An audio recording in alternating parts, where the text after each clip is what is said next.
guys know it is Drunken Chat, son. Hello, everybody. Just like the man says it, welcome to It's Drunken Chat, son. I am your co-host, Chitlins, Greens, and Cornbread, on the Comic Crusaders Network. Happy again with my brother from another mother, Mr. Blind Adam. How's it going, sir? Doctor. It's going well. I guess told you in before we went on.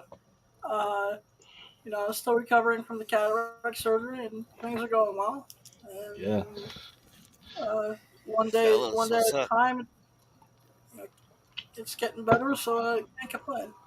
Yeah, man. Freaking, you have been a survivor of life, man, doing everything you can, spreading love in the comic book industry, as well as getting your PhD in titties, man. So, Testify. I had where did that from day one, son.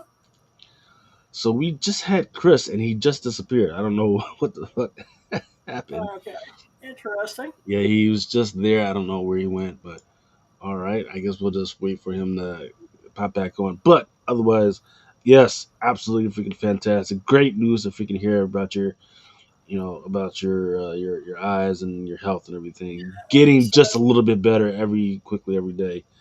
Um, yeah, so it's not gonna be anything spectacular, but just a little bit more light into the retina, just into the optic nerve has been helpful. So you know, uh, I'll take care of the other eye when the time comes. yeah, Pressure down from there from like 37 to where it's supposed to be. yes, sir. All right, so of course, as we start off, we just really want to give a shout out to the people that are joining us so far. GT Key Comics, what's going on? Derek Neiman, Tino73, Hey, and Eugene and Song. Um, yes. Thank you everybody for joining in with us. Drunken Shark Time, of course, and here we go with one of our other esteemed gentlemen. He's not just a good guy. He's not just a bad guy. He is the motherfucking greatest. Everybody, how's it going, Sir Christopher?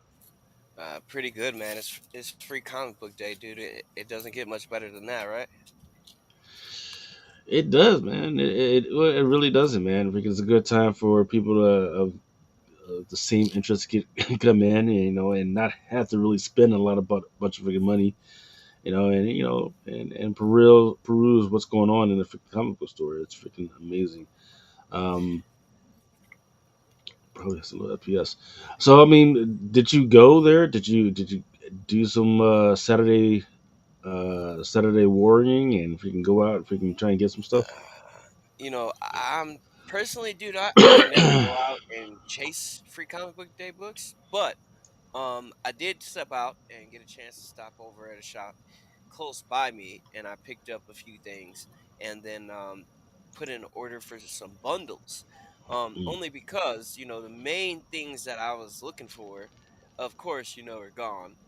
And when I went back to look to see if they're still orderable, I think they may be. Now, which So, ones were you looking for? um, I know you got that first appearance of Baruto. Um, Talk about wait, is that the manga? yeah, it was a manga Okay, book, and it's definitely it's supposed to be the first appearance of Baruto yeah, in comic book format. Then there was Black Mirror. yep. I don't know if it was necessarily called Black Mirror, It was called but Black Mirror. Yeah. okay, so that as well. And then Minecraft seems to be sold out. Well, not sold out, but they were completely gone at multiple places I was hearing. And Hmm. then the Def Leppard book was amongst the first to go as well. The Trucker book. Yeah. Yeah, so I was going to get a bundle of those because when I got to looking through Marvel, I got to read it because it was some interesting things in there. Although um I was kind of surprised this year, dude. It was a lot more books this year with actual substance than it has been Hmm. in a little while. Usually we only get Yeah. like 3 or 4, and this year we got like 10. Yeah, I think they learned their lesson, man, because they gave us a whole bunch of stuff. A lot of the stuff from last year was just rewrites or just facsimiles or some freaking duplicate bullshit, right?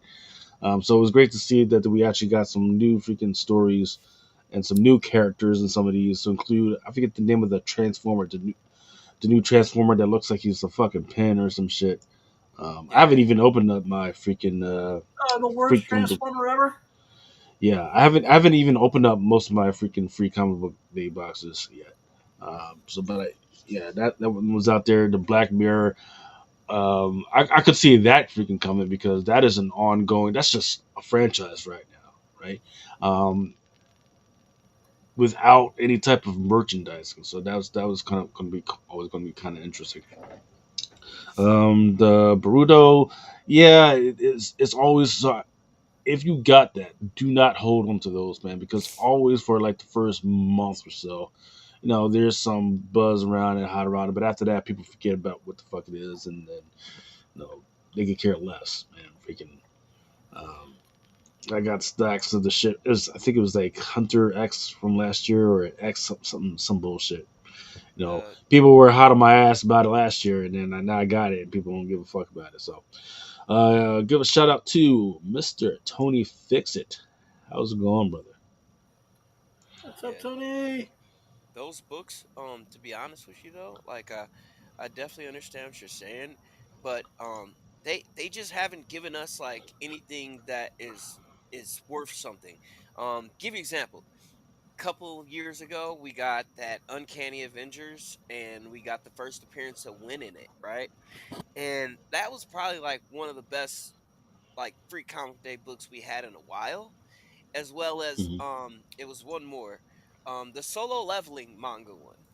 Those are two that I still see Yes. people talk about to this day. So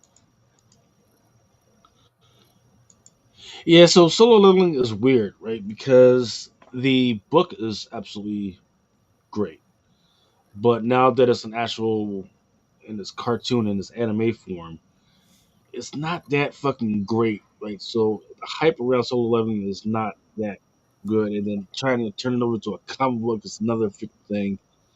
So it's tough on that one, man. But the One Piece one, that one was hot for at least a good month or two, and then people was like, fuck it.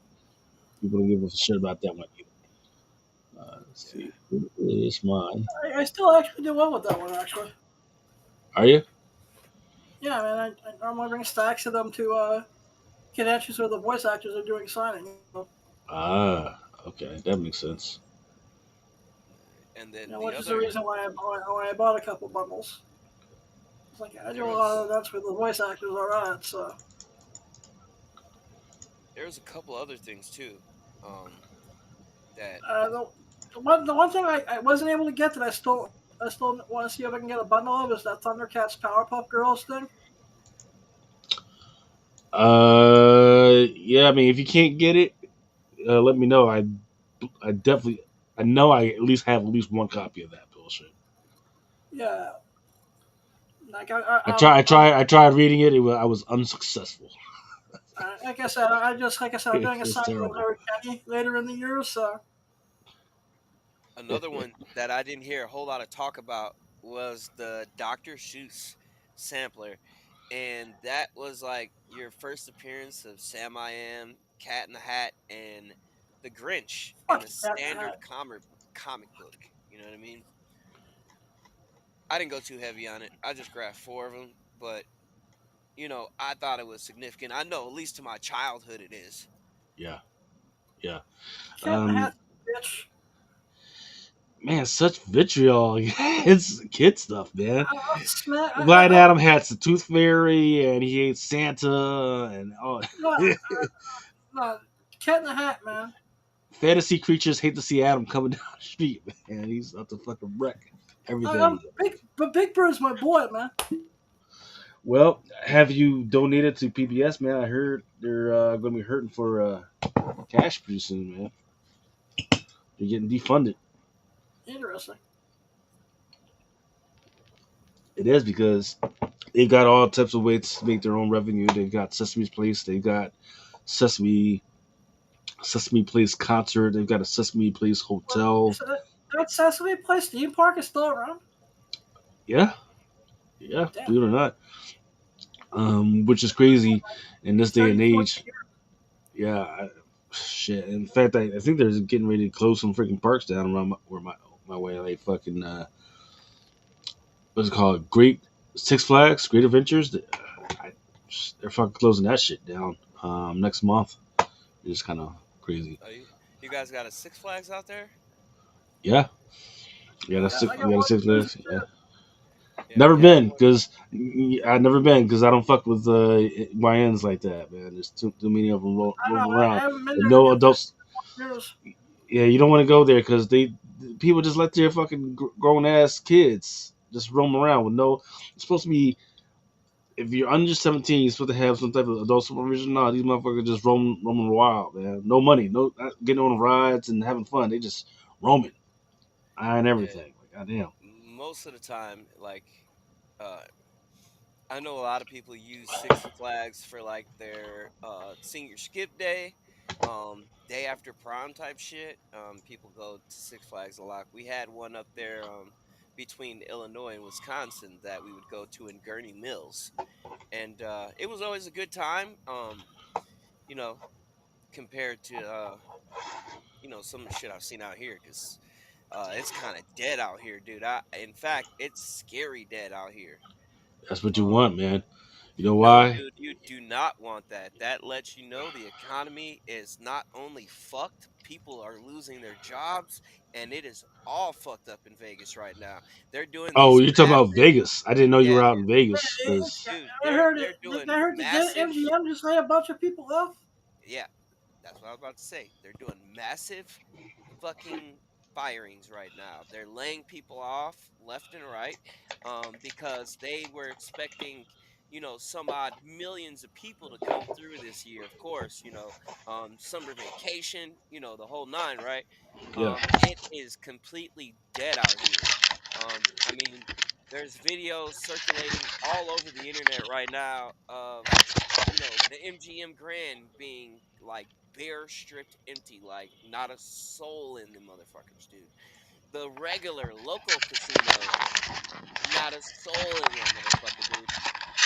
And yeah, it looks like some scary end time shit because you always expect like the strip to be packed or at least quite a few people on it, and nothing, dude.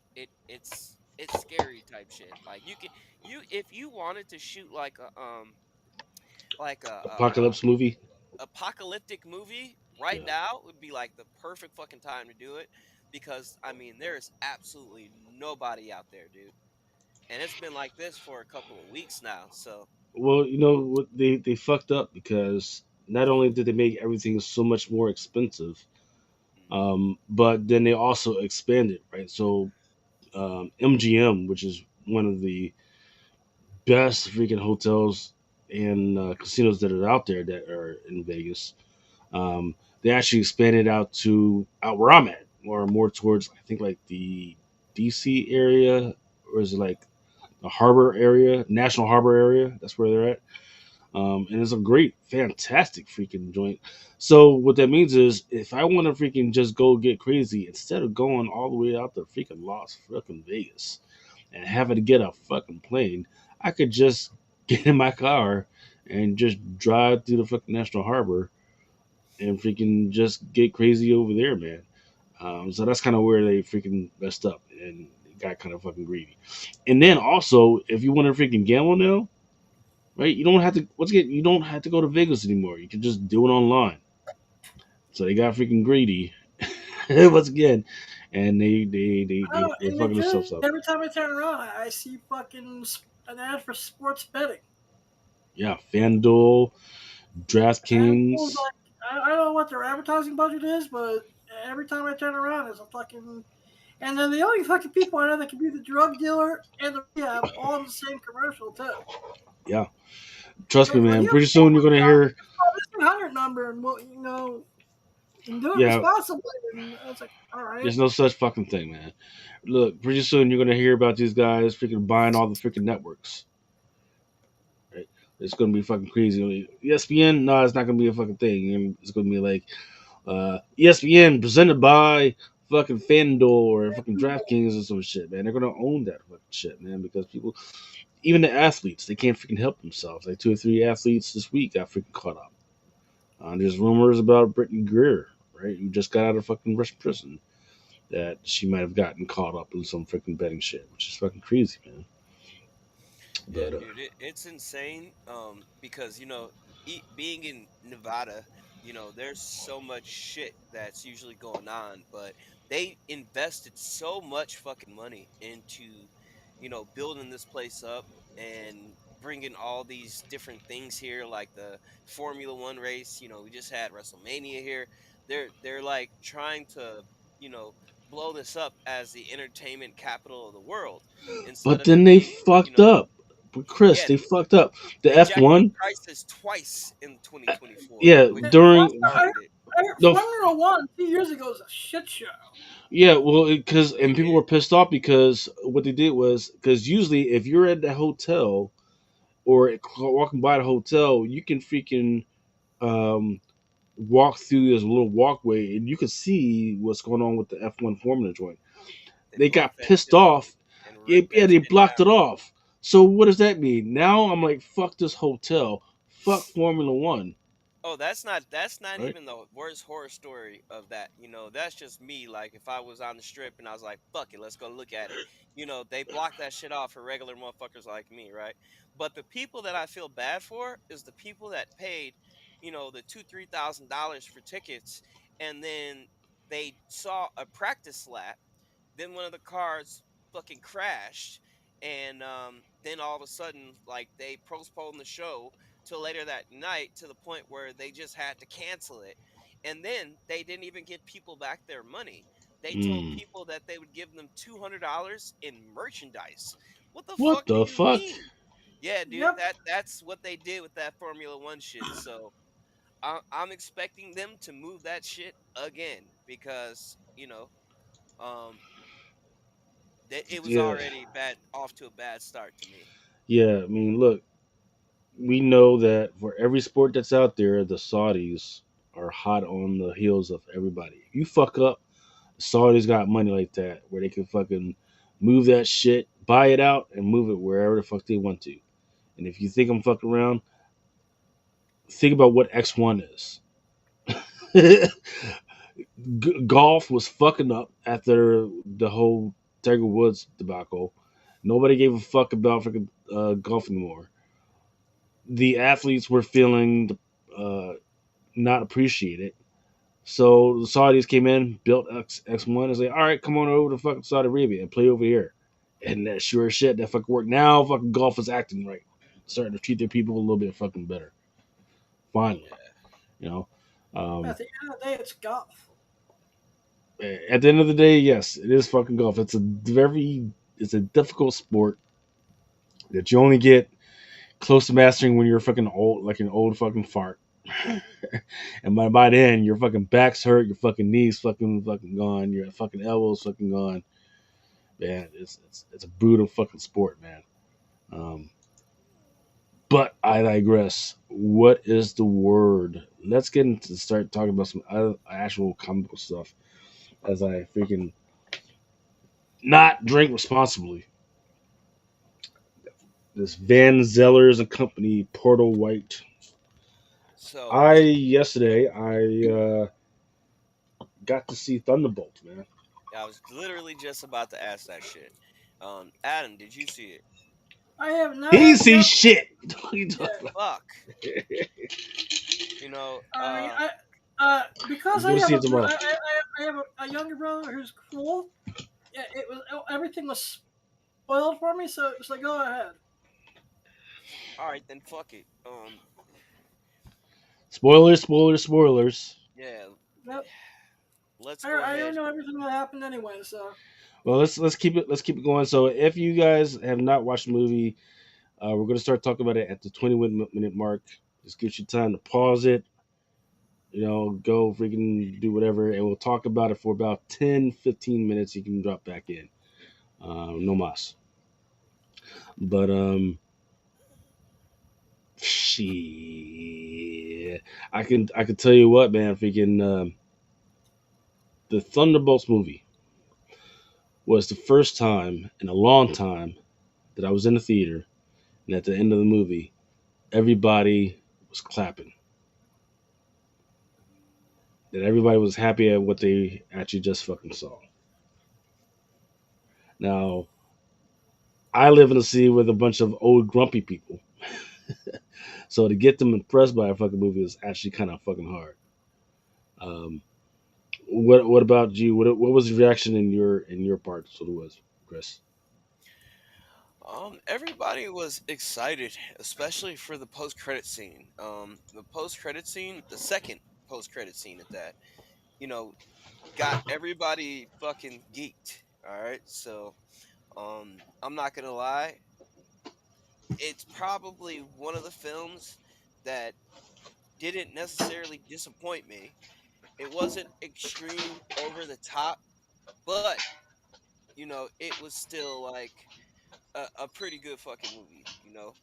Um, I like the way that they did this movie altogether when they portray the way they portrayed mental health and they kind of touched on multiple aspects of it. Fucking great.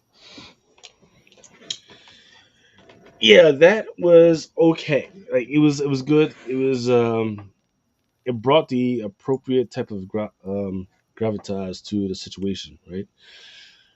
Because you know, going into it, walking into the theater, I was talking with my son, and he was talking about, well, nobody knows who these freaking people are. Nobody's going to care about these freaking characters, and his whole attitude changed because started to realize, oh shit, we do realize who these people are because we do understand what their trauma is and the shit that they actually went through. And for the first time in a long time, Marvel decided to treat it as the way it is and how it can actually affect your performance and like you said, your mental health. And I definitely appreciated that. That was really freaking good. Like because you can say, hey, freaking, I don't know fucking who White Widow is. Well, actually, we fucking do. Lost a sister, lost a family. It's constantly uprooted. You know, fucking had to do some crazy shit when she was a fucking kid. Right? What about freaking the fake Captain America? Right? I don't know who he is. Well, actually, we fucking do. Right?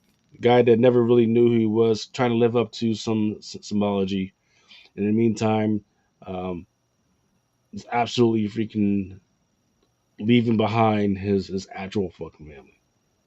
And you know what? I felt like he was kind of like the shining star in this film. To be honest with you, at first I was That's kind of his weighing perspective. towards Red More so than Guardian. Red Guardian.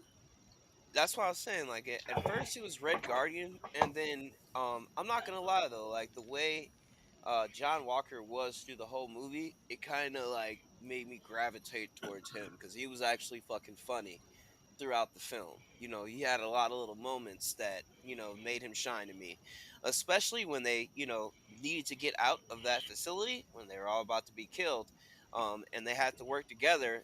I felt like he was the one that kept the comedic type of um, just feeling of the movie in general. Like he made it's the movie is dark, all right.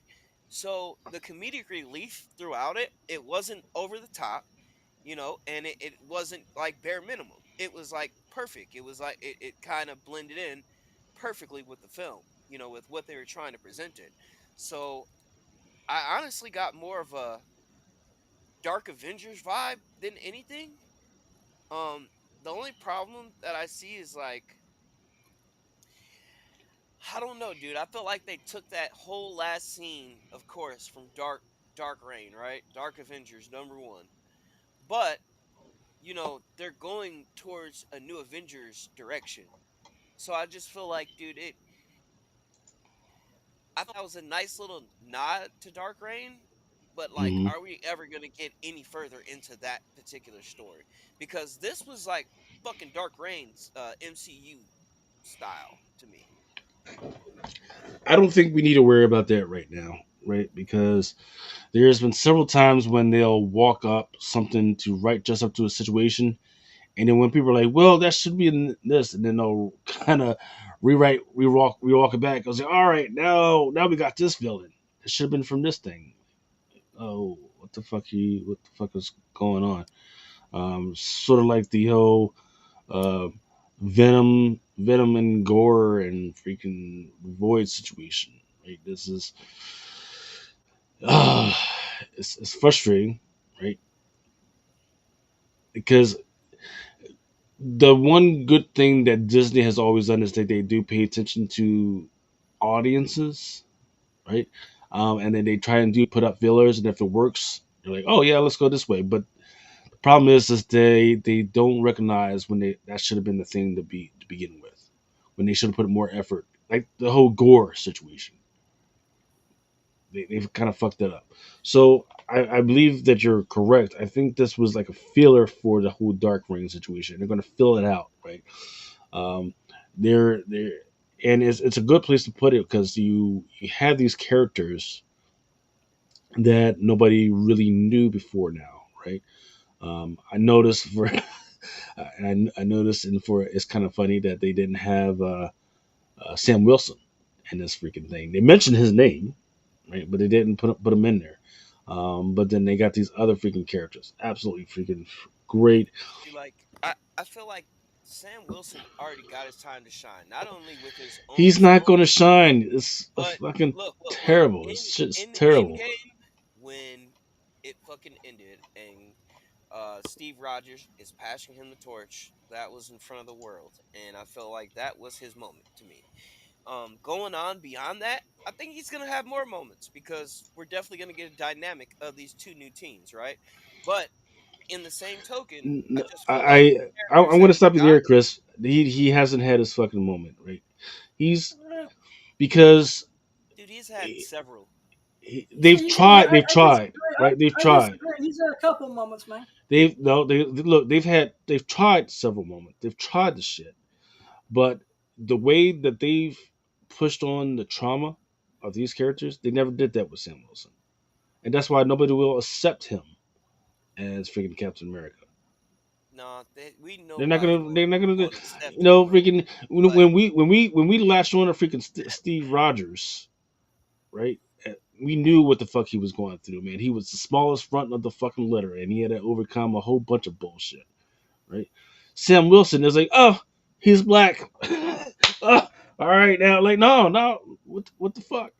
And then you try to freaking go around it with the, oh, this guy was the first actual fucking Captain America before Captain America, and he had to hell go. And then when he came back, they locked him away because and then they kind of went away around the whole Tuskegee Airmen thing.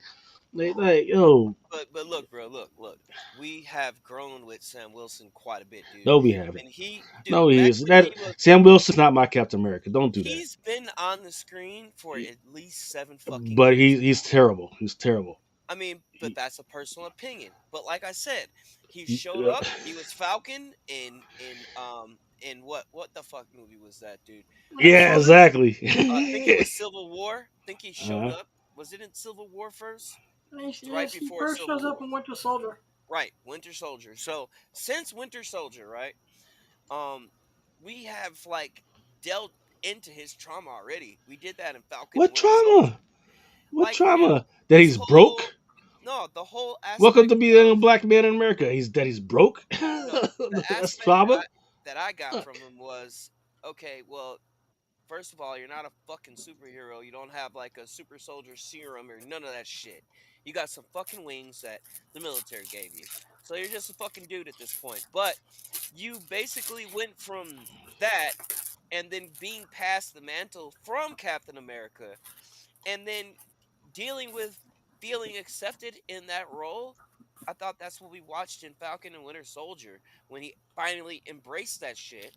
And then the movie was just more or less of him like stomping down on being a future leader of the team, basically. That's what I got from most of his shit.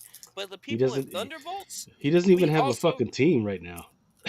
Well, out of Get one. technicalities, the he leader does. of one. We just don't know what team it is because he has to have a team. They referenced it at the end of the film.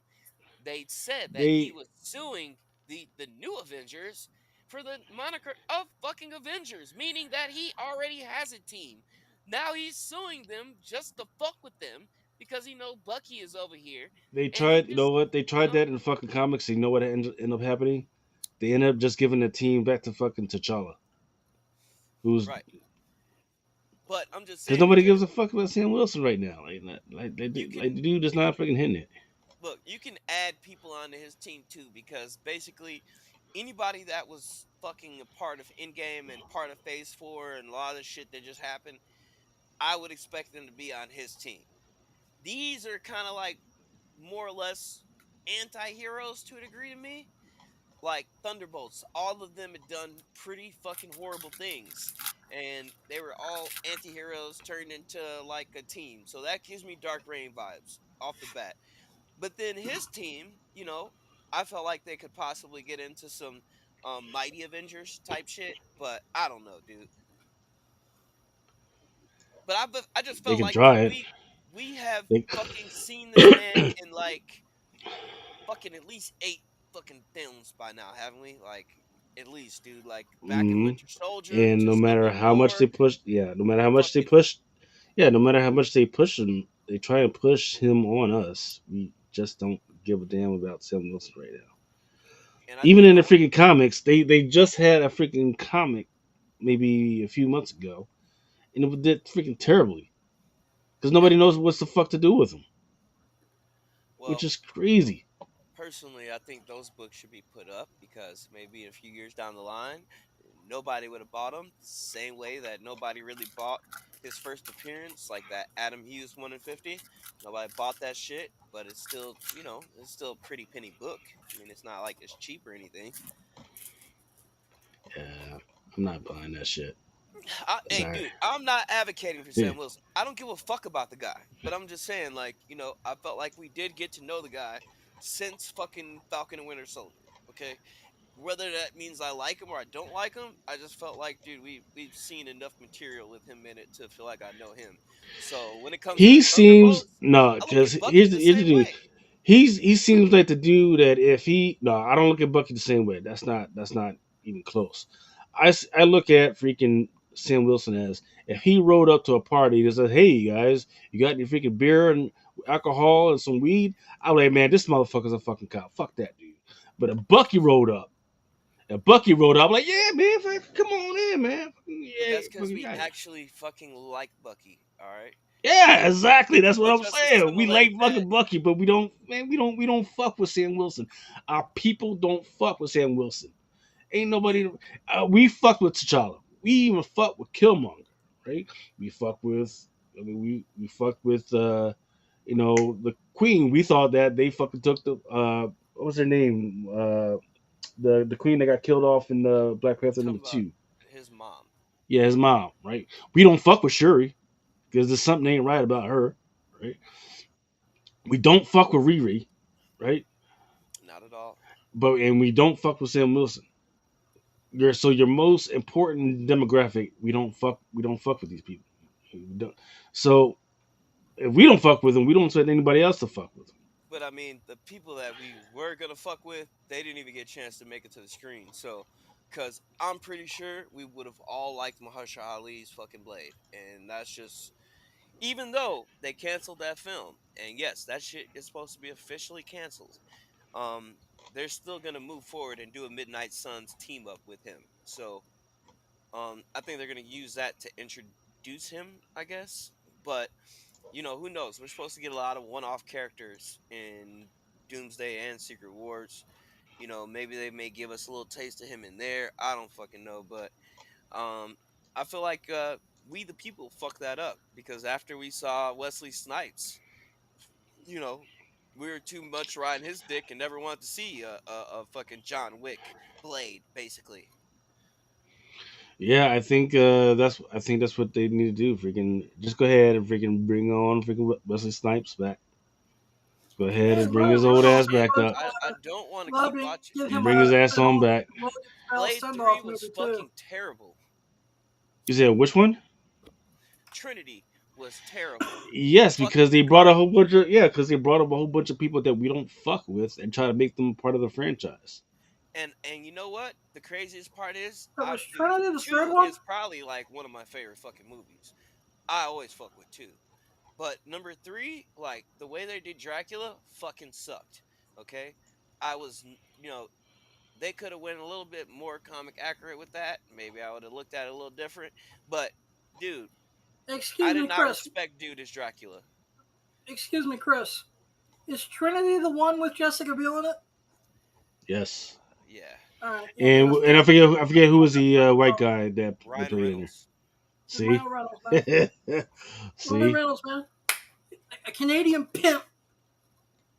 He's writing a new film, a Deadpool and X-Men team up film right now, which most people are assimilating to X-Force. So they've got to handle their fucking legal situation fucking first, man, because nobody wants to see any shit from them right now. They are not going to be able to get over that shit until they fucking settle with dude. what legal shit? What do you mean? What legal shit? So their his wife Blake Lively Oh, did you a talking about them? All right, yeah, yeah yeah, I yeah know did about a that. fucking crazy ass fucking movie, and she was asking for all types of weird shit, and then when he would answer her, she then recorded all that shit, and it made it seem like he was doing all types of creepy shit. Yeah, Even though, and but what she didn't know is that he recorded and screen grabbed everything because he wanted to make sure that if this shit ever happened, that everybody had the right context, and they are looking fucking absolutely fucking terrible, absolutely yeah. fucking terrible. And that would be a major blow to the MCU because if we don't get Ryan Reynolds as Deadpool anymore, that would like I don't know. I don't really feel like there's a replacement for him as Deadpool right now. You know what I mean? The same way we grew with characters all the way back from X-Men 2000, how everybody's pumped that their old ass is coming back for Secret Wars and Doomsday. Mm. I feel like people have grown to have some of that same attachment to Ryan Reynolds as Deadpool since Deadpool 1, you know? So I think that'll be a massive blow against the MCU. But hey, dude, I'm not gonna lie though. Shit happens, and Marvel has more than enough motherfucking material. They just need the right people in the fucking building to think of this shit, because it seems like a lot of their ideas, um, it's coming off of just straight comic events. You know what I mean? And so Hmm. I just wish that they would. It's almost like sometimes I feel like they don't have like a real like fucking legit comic guy. Like I don't feel like they're bringing Rob Jefferson in there to discuss what's gonna happen in these fucking movies, and they really should. Because Rob Jefferson. Now I'm not trying to big up the guy. I like the guy. I like what he does. He's been doing it for years, but they need that guy in the fucking room. To start making some of these films better, because I'm not gonna lie, like some of the films are just so Disney the fuck out that they miss so many things that it disappoints me. And it's getting to the point now where it's like they need to start bringing out some big hitters. That's why I'm so hooked on this Mephisto Ironheart shit, because I really feel like they need that Yeah, shit. I'm not fucking with Ironheart. Not because I don't think it's a good idea to do Ironheart. It's because I don't fuck with the actress. There's something off about the actress. Yeah, She, don't get me Excuse me, are wrong. they bringing in the same actress from Black Panther too? Yeah. yeah, yeah. I don't. Yeah, our people, I'm we out. don't fuck with her. I'm out. Yeah, we don't fuck with her like that. I'll We give don't we one don't know actor. her. What did we do? What did she do to us for us not to fuck with her? It does. It's just so. I'm trying to remember the name of this freaking character. There was a was it Alex Bendis? Jeremy Bendis? Who's the guy that made Miles Morales? Brian Something. Michael Brian Bendis. Michael There you Bendis. go, Brian Bendis, right? he made this one character, this black girl character for DC, and then within, I want to say a year or two, she actually had her own series, right? Naomi? You talking Yeah, about Naomi? yeah.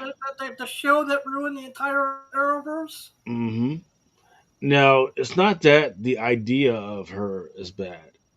It's that the actress Yeah, that the played her, execution was all horrible. right? Yeah, it's not nothing that she did off the ground or anything like that. It's just that we don't fuck with her. She's just not fucking believable, right? Um, if you can bring some actual believability and accountability to what you're freaking doing, then we can fuck with you, right? Now, we're gonna give passes to like girls like Moon Girl, right? Because she's supposed to be so smart off the fucking hook, right? Whatever, but like and then and then for Riri, right? You can go with the whole smart kind of spectrum type deal, but you can't be fucking mean and try and be badass at the fucking same time, right? It's just not It's just not believable, and or at least bring some of that black girl magic to the freaking character. The character just can't freaking do that shit. Um, so yeah, we just don't fuck with her. Maybe put her in something else where she can develop it, and then we can fucking. But nah, for right now, we just don't fuck with her. That's exactly why I said from the beginning that all we care about is Mephisto. So Yeah. Style So Serious says, nah, Chris, every motherfucker can be replaced. We've seen enough of fucking Reynolds. yeah, I mean they can be, but it's just like that's like saying like, okay, I'm gonna fucking replace Magneto. You know what I'm saying? Not just Ian Keller's Magneto, but Michael Fassbender's Magneto too.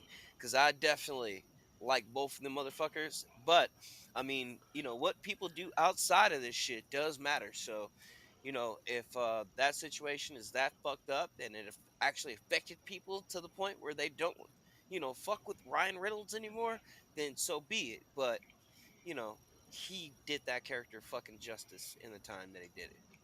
Yeah, says. Style So Serious is saying that we just don't like her name fucking Reevy. Um, no, no, don't get it fucked up. I like the character in the freaking comics. The actress, however, that's trying to play her I don't fuck with her. I don't Yeah, fuck with her. If she if she came to me and my freaking cousin fucking barbecue, she would not get a fucking plate.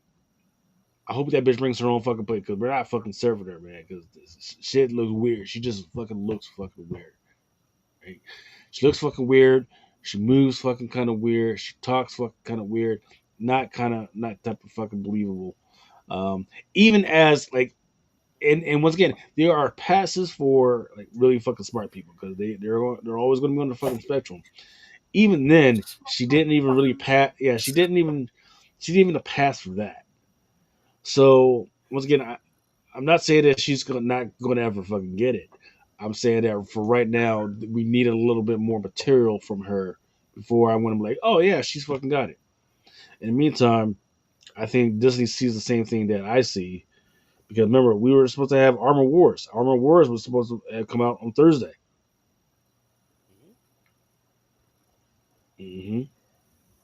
but I mean, shit. Armored Wars was canceled a while ago, dude. That was like one of the first to get canceled. Yep. Now the Ironheart shit, Because the people that they have building up into it for freaking ass. but I'm just gonna be honest, bro. I just feel like this Ironheart show. I feel like I don't really give a fuck about the whole show, dude. You give me 3 minutes of Mephisto, I'm pretty much fucking satisfied. All right. And that's how I feel about it, bro. If they give me 3 minutes of Mephisto, I will 5-star that bitch. You understand what I'm saying? I don't really care about the hood like that, and I don't. I mean, I like rereading the comics, but I'm not even gonna lie. The last little run with Red Hood, crossing over Ghost Rider and all that, that shit was actually pretty good. But I know that he's my ticket to Mephisto, and that's the only reason why I'm interested. because they've been saying this shit for 2 motherfucking years now. And if they do not put this guy in this film, in this show, dude, I'm gonna be fucking upset. You know, right? We can start there. But I'm just saying in general, dude. Been waiting for this shit for 2 years now. Yeah, I don't want to see. I don't. If you're gonna bring Mephisto in, they needed to start in a Spider-Man freaking movie, not in a fucking Riri movie, But see, that's because the thing. It's right there. we need it. Yeah, we need to do the one more day. Start with the one more day freaking scenario. Then we got something, right? Then we get to cover down on the Miles Morales one more day. Then we get to cover on what happened with Kamala Khan and everything. And this shit will eventually start to make more fucking sense. But they've got some other freaking plan. I don't know what the fuck it is right now, but Well, with it's fine. Mephisto, I mean, just adding him to the mix to me does a whole fucking lot. Number one, it goes back to that book, bro, that I bought. So the whole origin between Mephisto and Doctor Doom, that's why I want to see it so bad. I want to see that dynamic right there. I want to see that situation play out. And if we don't get Mephisto, then I just feel like that whole wish is dead, and I'm disappointed because I just figured with those two characters, one being mentioned almost 2 years ago, and then one, getting casted by the basically biggest MCU actor that there is. I had hopes of seeing that dynamic on screen. We'll see, man. Freaking, there's talk, but nothing actual, you know, written down on fucking paper, right? No deadline that says, well, there's rumors, which is kind of, you know, weird for them that they had to say, well, it's a freaking rumor that this is freaking happening. Okay, fuck. Hollywood Reporter reports that we think somebody said something like this and that Mephisto is coming. All right, fuck. And then But we also didn't touch on the post-credit scene, uh, that last one. And I just want to say, like, number one, it has me like really geeked to see Fantastic Four because for some reason I think Doom is in that shit. I don't think it's the Fantastic Four for some reason. You know? yeah, so the problem is that we already know that the Fantastic Four are coming. If it had been like 2 years ago, right before we even knew who the actors were, then I would have been like, oh shit, yeah, that's fucking crazy. Oh yeah, but for me, I'm like, oh yeah, we know this coming. You know probably when the movie's coming out, we know who the actresses and actors are. Big fucking deal. Big fucking whoop deal. I was actually pissed that I fucking stayed that long to fucking see that shit. I was pissed. If I knew that was the thing, I would have fucking left right after the first Yeah, post since credit they scene. leaked the promo for the fucking stereo box was sold out. Yeah.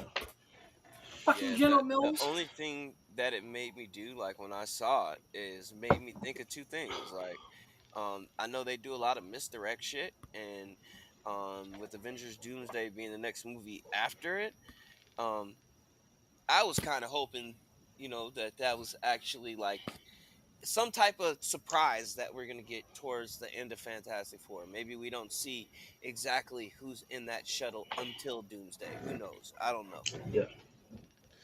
Well, no.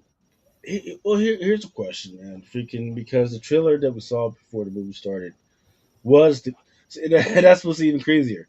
The trailer before the movie started was a Fantastic Four fucking trailer. That's why having those post credit scene is fucking stupid. Yeah, Right? and It's supposed to be a fucking surprise. Right? Even if you haven't watched any fucking TV, blah blah blah. Okay, now we're gonna have a fucking trailer about the Fantastic Four before the fucking movie. Oh, now the post credit scene is supposed to be something to value. It's not. It's not fucking valuable. I know I'm sounding fucking grumpy as fuck right now, but goddamn, I there just needs to be some figured magic to it. they could easily make it so that the misdirect was everybody thinking it's Fantastic Four because obviously it's their ship, right? But they could always throw you a curveball like, bitches, that was actually Doom, and now we're about to watch him touch down for the first time in the MCU and watch him wreak havoc in Doomsday. That I would rather see that, but who knows? Because like I said, I definitely we already know Fantastic Four is coming. Doom is in that package though, so he's coming with them.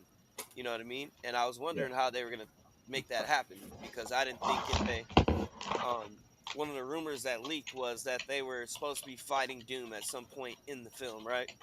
But if they were fighting him, then I'm wondering how did they all end up making it to the MCU anyways? You get what I'm saying? So I thought Mm. that maybe the TVA would say the Fantastic Four. Well, here's a question. I mean, did you see the? We did your theater show the newest Fantastic Four trailer? Yeah. Okay, so she's pregnant in that joint, right? So she's probably pregnant with Valeria, right? What do we think of Fantastic Four number 15? What was that? First Valeria? I've been Yep. buying them up for about a year and a half now. Yeah, I buy them every time I see it. So I don't see them as often as I used to anymore either.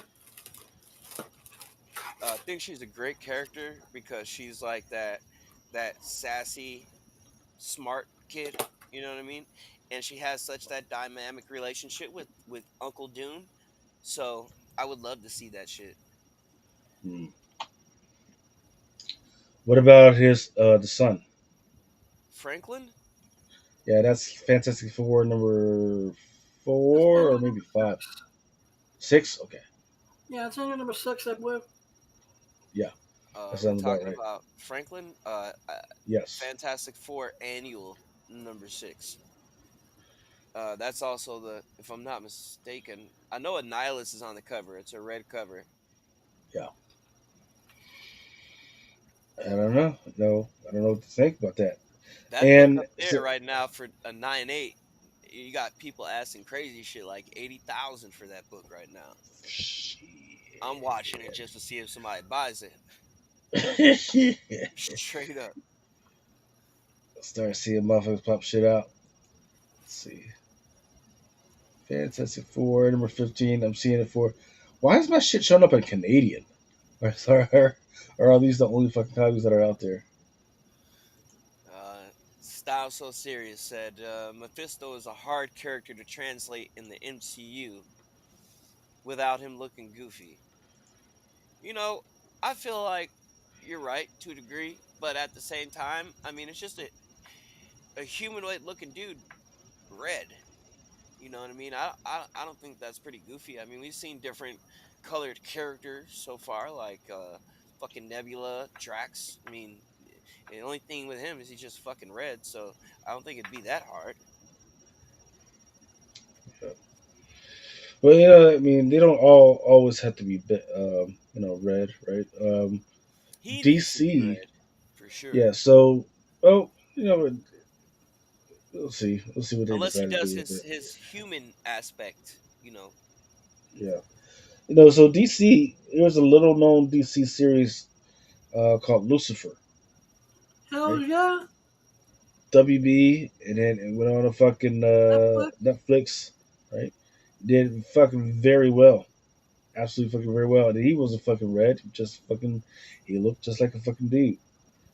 Saved a lot of fucking makeup. Like anytime they needed them to show that he was doing some shit, he just made his contacts kind of like yellow and green and shit. It's kind of fucking weird. So I don't need a Memphis though that's in all that fucking makeup. I really don't. Just show me the crazy ass deals that he's making back in the back alley. Like I said, I honestly think they're going to give us the greatest thing Mephisto is known for, and that's One More Day.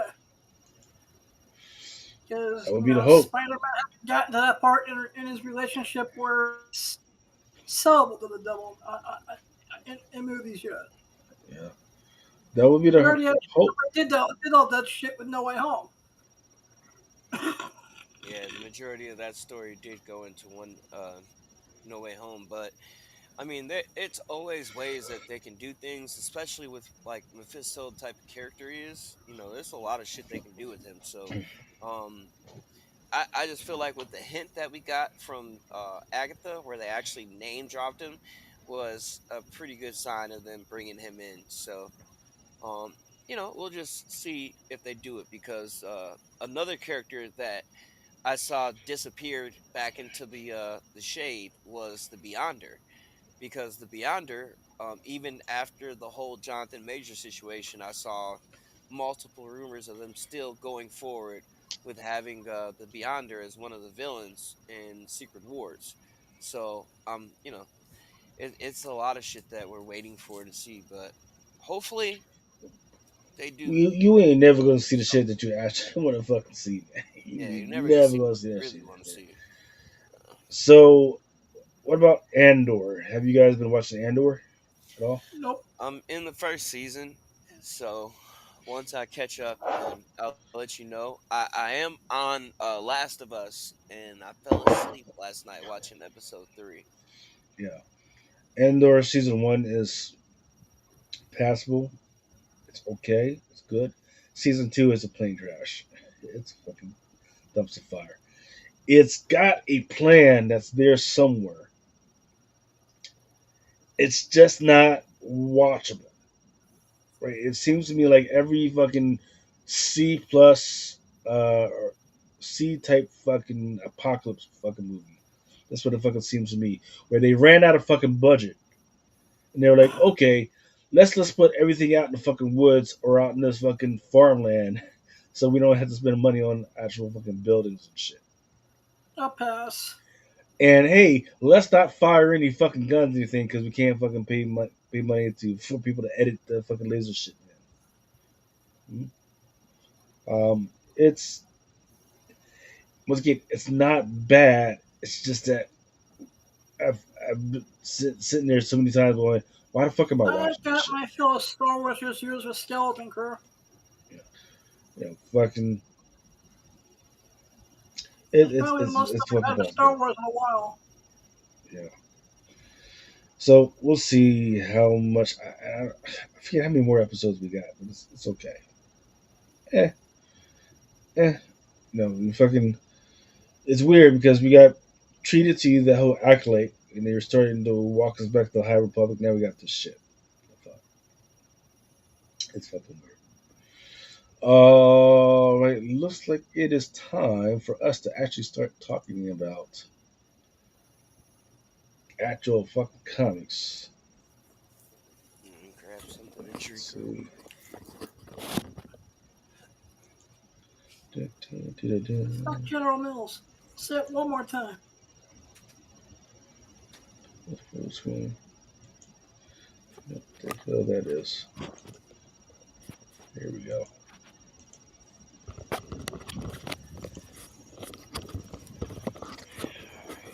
There we go.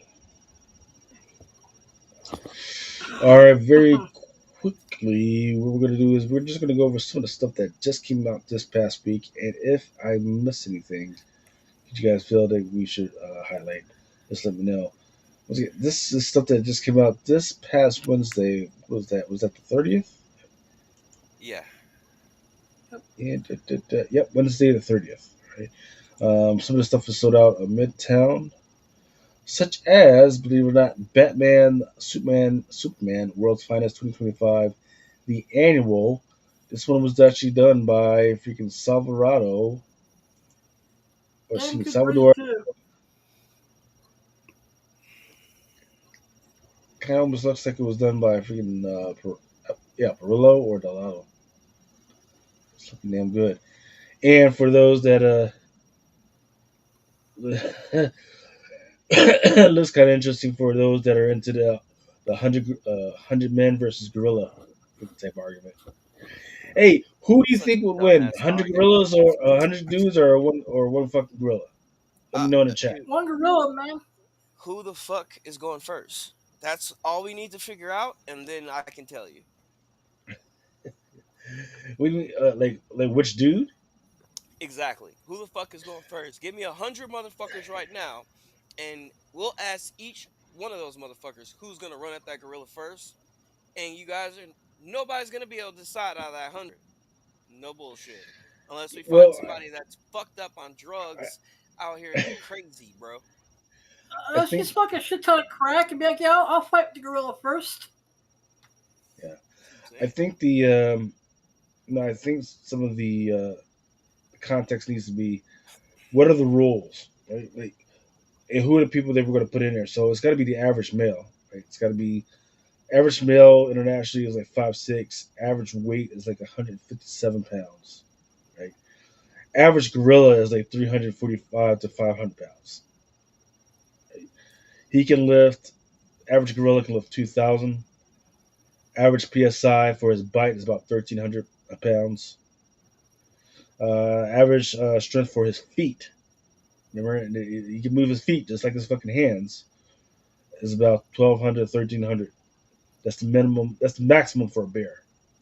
It's not like, happening, it's, bro. like, it's, I don't give a fuck how many men do you have, and do we have weapons? Like, because if we're going in bare knuckle, then there's not a chance in hell that any of these 100 fucking men is gonna get a chance to hit this gorilla so hard that he either knocks him the fuck out or injures him. I'm sorry, I just don't believe it.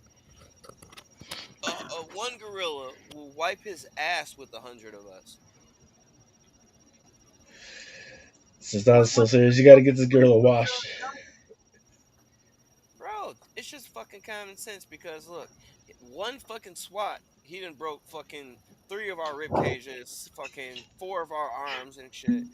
You know what I mean? And that was one blow. And I don't know too many niggas that's gonna keep It's probably fighting. like one of his people blows at that. Yeah, it's just not happening.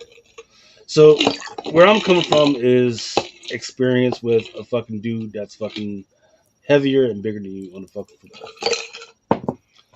I was a linebacker when I was 16, 17 years old.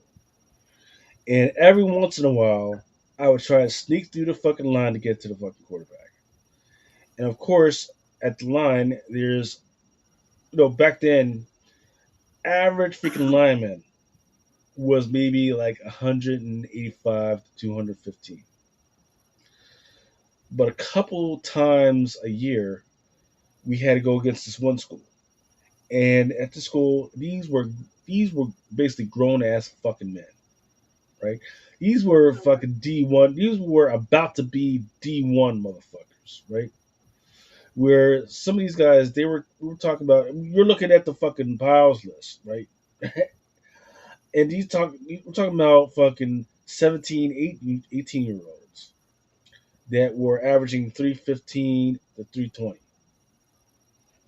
So as I'm trying to sneak past these motherfuckers to get to the fucking quarterback, because they were whooping our ass, right? So we got a fucking rich quarterback.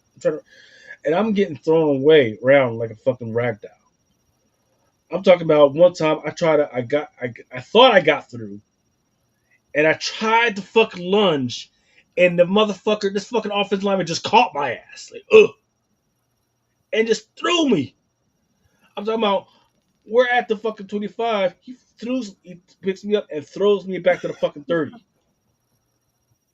Right?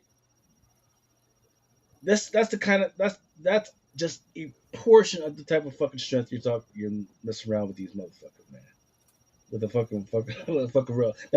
Now, mind you, gorilla's average height is like 4'4", 4'4" to 4'6", right? But still, man, these motherfuckers are not to fucking play with, man. Dude, they can a Like, fucking does gorilla Yeah, yeah, the can dude, rip yeah, your leg off. that shit was fucking embarrassing because the fuck on the tape you can see the motherfucker caught me, threw me back, and then fucking engaged with another fucking dude, grabs his fucking jersey and just jiggle him around, and then and just do the dude. And the only reason why they didn't get the playoff is because the fucking quarterback was just sitting back there, just kind of just looking at what the fuck was going on. It's amazing and shit. Like, damn, his offensive line had his fucking back. But yeah, man, yeah, fuck that. All right, so yeah, first one we had out that was sold out is interesting enough, a That was DC book. by Salvador LaRocca. Yeah, $6.99 though. It was a Six good ninety read. nine. Detective Comics 2025 annual #1. Yeah, all those annuals. Yeah, The I annuals for remember Detective Comics. Yeah, that was that's my read definitely. of the week. That Detective Daniel. You want a really good Batman story? This was it. Yeah. The solicitor says, "Batman, do not solve my murder." Those are the words written in blood that the world's greatest detective has found next to the body of a dead billionaire. Clues are few in this dead man's home, save for a book with the alarming title "How to End the Universe." Now armed with only questions, Batman got to set off to England to solve a murder against the deceased wishes. Sounds pretty fucking good. It was my Batman read of the year so far. Next up is a Teenage Mutant Ninja Turtle book. This one was incentive. Teenage Mutant Ninja Turtle: The Last Ronin 2 Re-Evolution number 5. It was a cover G by Kevin Eastman, black and white. Yeah, I wonder how long ago was this shit really supposed to come out? Because I feel like this run has been I stretched think out. this supposed to come out sometime last year. I think. Yeah, dude. Because it's been a minute. I was surprised when I saw it.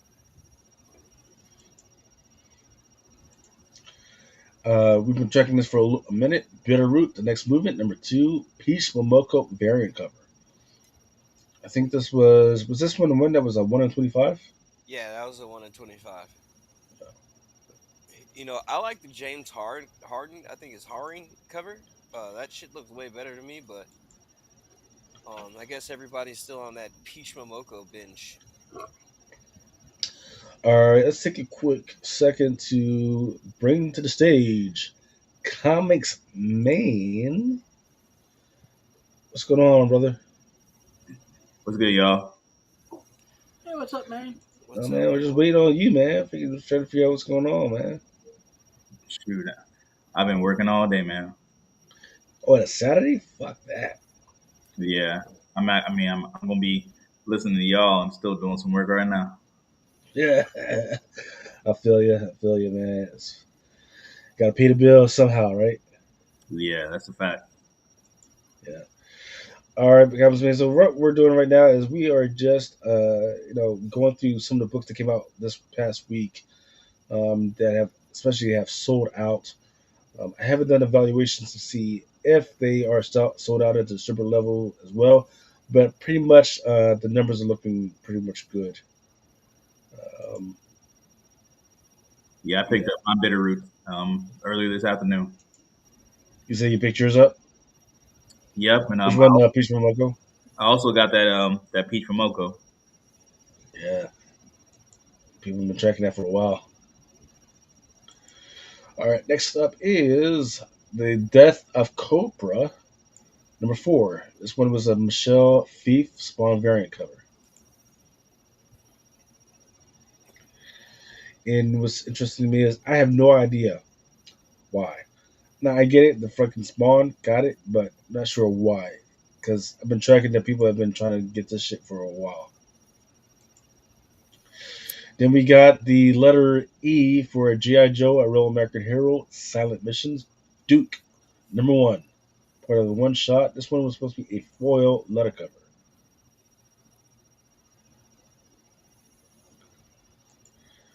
Next up is the homage of Lost Fantasy #1, homage to Final Fantasy, cover B by Alex Diodo. Cover. That was a thick ass book right there. Oh, that came out this week. I meant to get. Yeah. Meant to get it? Yeah, I wanted it. Ah, you fucked up, man. That one sold out quick. I didn't even see that at my shop.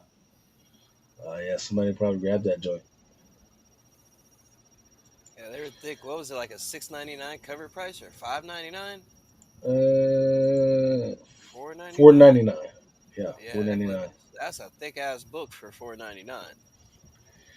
I think people are enjoying this read right here. Passport Girl of Oz #4. No, it was the whole Wizard of Oz thing was hot for a minute.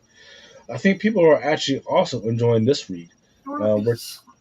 we're taking everyone down with us. Issue number two, cover A by Stefano Landini. Is that one Regular in price is 25 $4.99. still in stock? It is. Yes, it is. I still like that. I gotta pick one up. This one is not sold out at Midtown, but the stock is low at Diamond and PRH. Godzilla versus Spider-Man number one, The League Arbet cover, $4.99. It's got it's kind of reminiscent of some of the old wrestling freaking posters. And then next up, we also have this one is not sold out in Midtown, but it was sold out at the distributor level. Fantastic Four issue number 31, Sean Galloway Saturday morning cover. Yeah, Sean Galloway is a cool dude, and all these variants, honestly, I've liked all of them. I've been picking these up from like the first one he dropped, but I was surprised it sold out at first. So I guess they must have put their in store stock up. Hmm. It's a great freaking cover, man. Freaking Yeah, it's Mister and Mrs. Fantastic freaking just booed up on a freaking taking a nap on a freaking couch with the baby. It's just yeah, it's an amazing freaking cover, man. Really pretty good. fitting for what's coming up too. So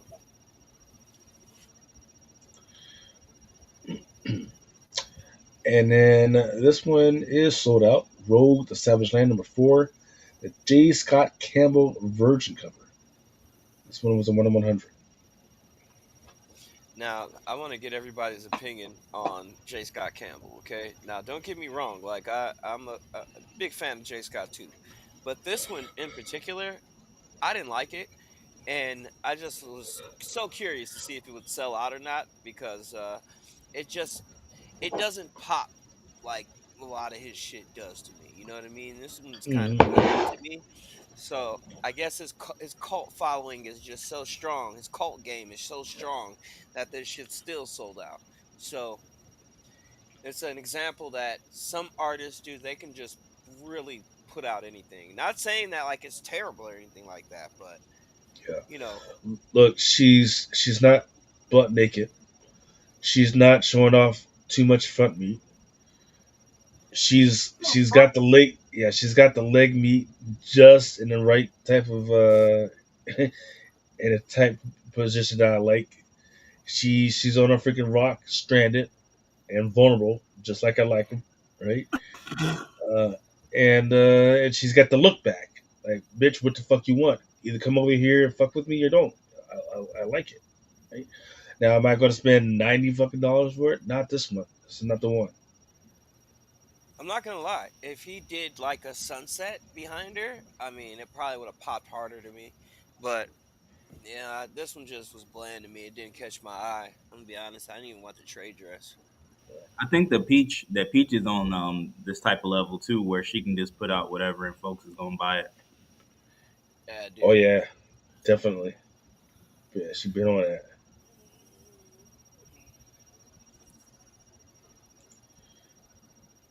Next up is, and this one is sold out. This one's been sold out for a while. Ultimate Spider-Man, Volume Two, issue number 16, the Michael Walsh cover. Yeah, I'm glad this book is doing well. Our boy Spidey Hunter has been on top of this one. I think it's about a 30, 35, $40 book by now, if I'm not mistaken. Um, I can't remember if this was Richard Parker's like first appearance in the Spider-Man costume on a cover, but it may be. You know, might have to do a little bit of research for that, but I do know that last thing I saw was this book selling for like 35, $40. This is a really good read too. I think this is the first at least cover with him because I think Spidey put that in the group day before yesterday because I asked about it. Yeah, Yeah, like, because this is my ever favorite read of the week. Um, from Black Box Comics, Dead Detective issue number 5. I'm not sure what this one is about. It's actually been putting in some really good covers. Um, this one is a cover D special by Raymond Gee, Virgin cover.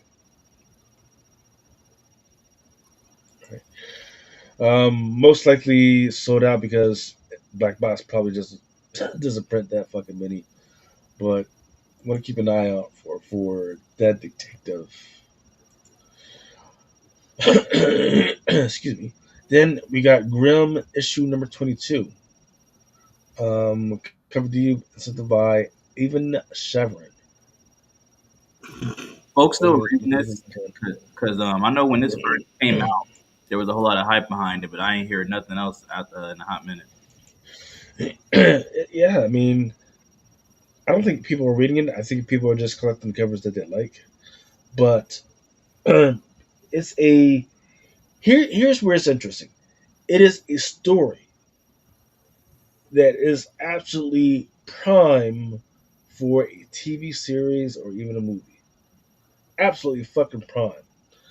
But if people don't start hearing stuff within a year of it coming out, they will fucking stop believing in this shit. They won't give a fuck. Something is killing children. We hear fucking stuff about that shit within a year and a half. Grim, it's been over what 4 years now, I believe. This was a COVID book.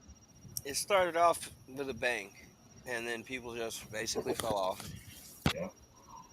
I still pick up. I still pick it up, but um, I remember how popular it was when it was first coming out. Uh, and then Pin Ocalypse. Yep, Pin Up Ocalypse number 2. This one is a cover E by Sveta Shabina. I think it's about a 200 Specking out $200 titties. book by now. Specking out titties. Specking out titties. Speaking of Fucking listening on nice. this one.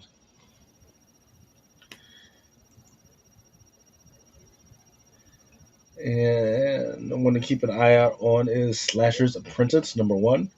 There's a Val Horvison cover.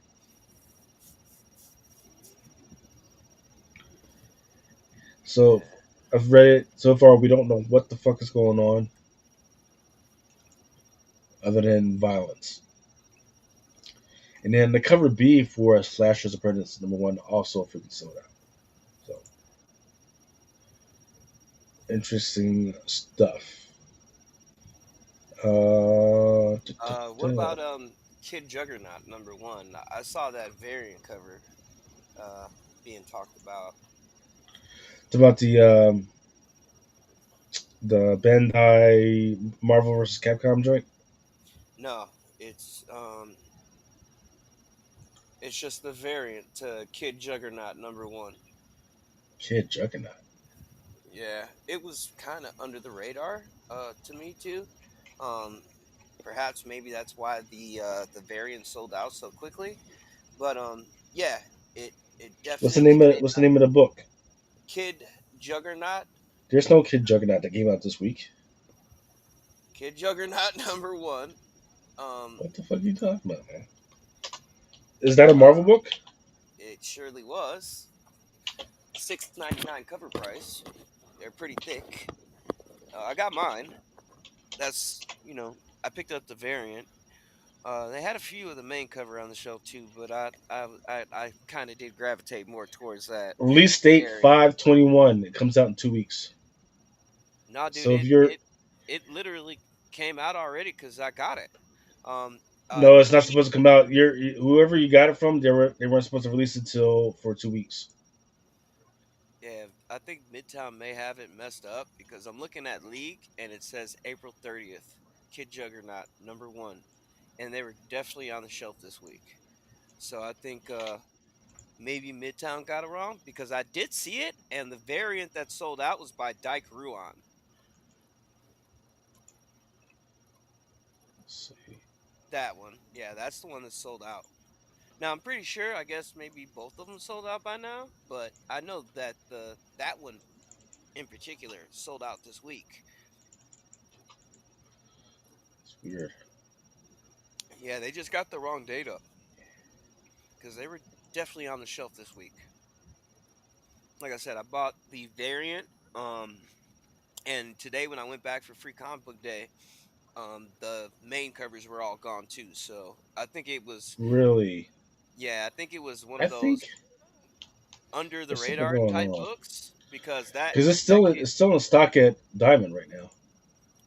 Oh, and that's great then, because I definitely wanted at least a couple more of that for sure. But um, when I had looked at Midtown, because I woke up late, so when I actually looked at it, it was already gone, and I was just like, wow, I wonder why this is gone already. And I didn't. I saw a few people on Instagram post it, but Yes, it's going to be interesting. Let's see. Hold on, I'm getting ready to check Penguin. Talk amongst yourselves. yeah, I didn't know that. I thought that maybe it kind of went under the radar. Maybe it was a little low ordered because it was only two covers and no incentive, and that's maybe of what done it. Because I mean, I didn't see anybody talking about it prior to it coming out. So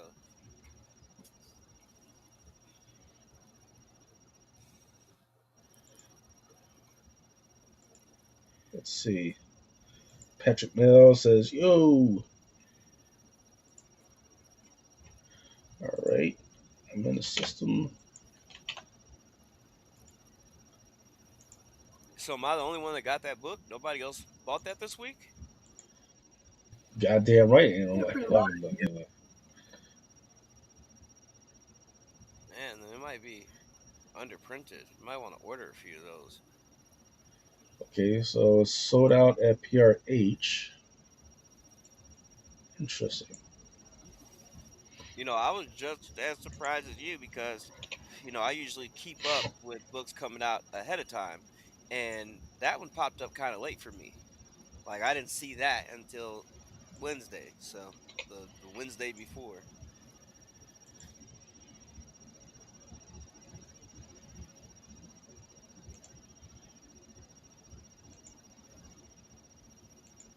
All right, weird.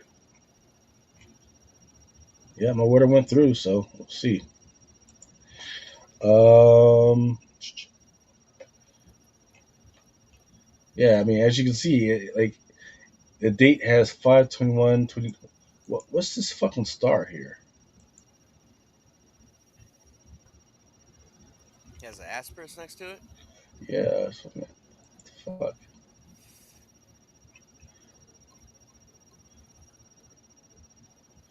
So much fucking weirdness. Weird, weird, weird. And then All right. did you want there's like maybe one or two more you could mention. I know Wacky Races should have sold out pretty well because I mean, dude, we at the shop that I was going to, dude, there was only A covers left. Another book that I missed this week was Heavy Metal, and I'm kind of pissed about that. Um, the Let's remember see. that Heavy Metal number one Yeah. that we talked about a few weeks ago? Mm-hmm. Yeah, dude, I didn't see not one of those. Like not one cover of that. But it definitely had to have came out because um that David Palumbo was the one we talked about, and then the main cover, I think that was by fuck. Um, oh yeah, it was Hildebrand. I didn't see that at all this week either. I didn't even see anybody post that heavy metal, but then again, a lot of people are asleep on that book, that Yeah. magazine. Right. Okay. So There's for the most giant, of the people I know.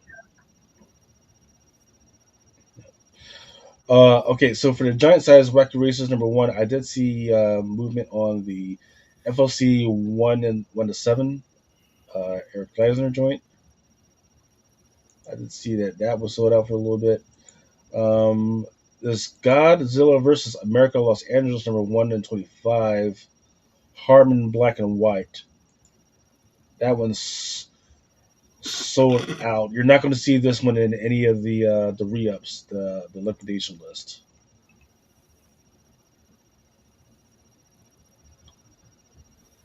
Oh, man, yep. At the distributor level, that Godzilla versus Spider-Man League Bay, that one's sold out at the distributor level.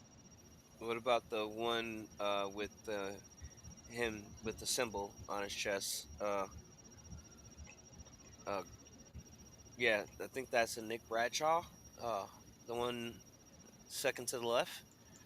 Yeah, it's sold out or Nah, nah. no? Mm-mm. All right. Uh, Goon them, Goon them that don't stay dead. Number 4, that Bermejo, that one's sold out.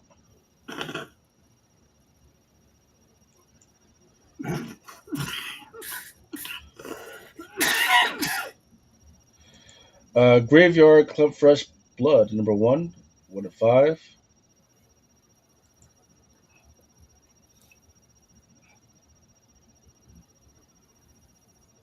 What Senses, about the Unlockable. Mercado on that book? The version, the one with the kids around the gravestone. Okay, Yeah. that's 1 and 20. It is low in stock, but you're not. Yeah, you can't re-go to this one because it's but it is low in stock. So it's probably not going to make it to the liquidation list. It's good. It's good cover though.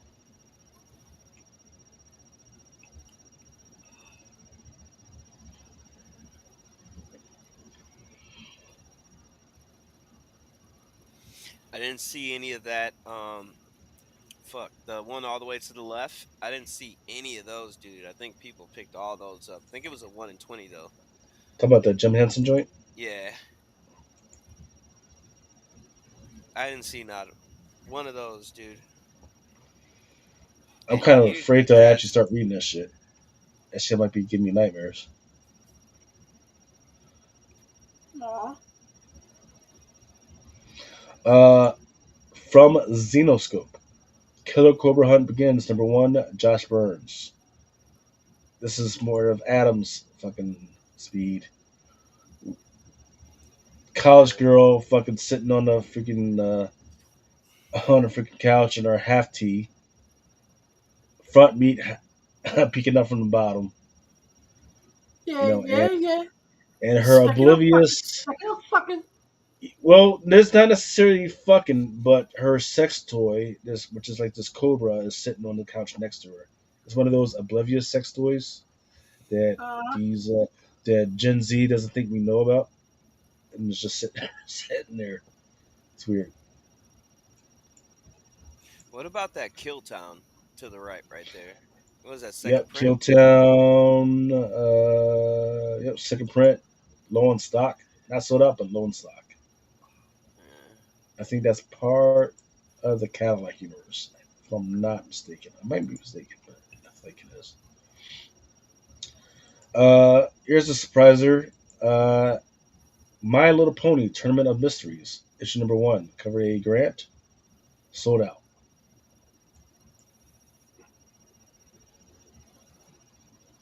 she don't fuck with My Little Ponies.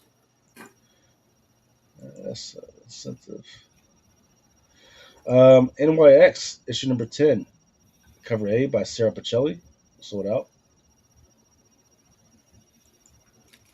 And that's at the distributor level, by the way.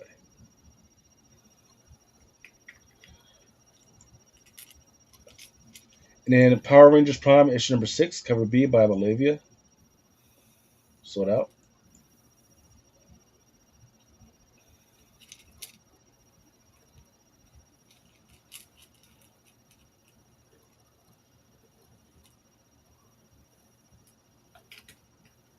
Say Marvel is getting this ass handed to them this week.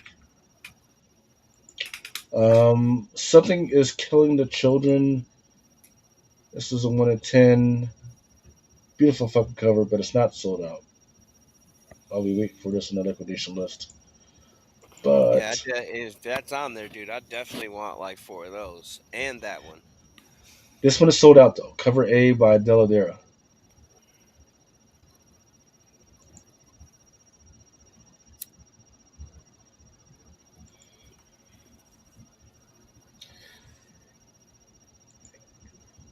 Too many fucking good covers for that one.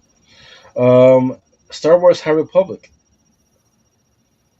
Adventures Phase 3, number 17, cover A by Tolib. That one sold out. It's a wrap on that one. It's also a wrap on the cover B by Howl.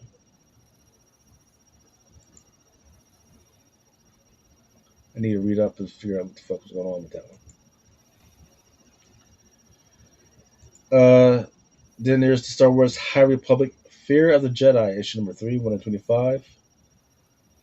It's a 1 in 25, but it's also low, so it means you probably won't be able to get this one on any of the liquidation list.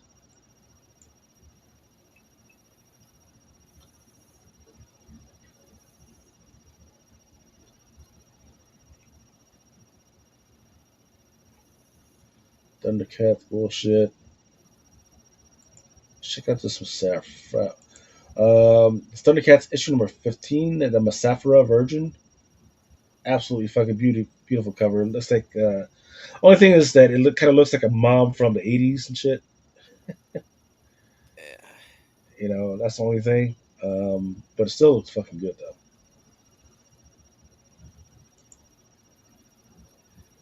What about Wolverine and Kitty Pride? That Ricky Yagwe. I was curious about that too. Yep, that should be coming up pretty soon.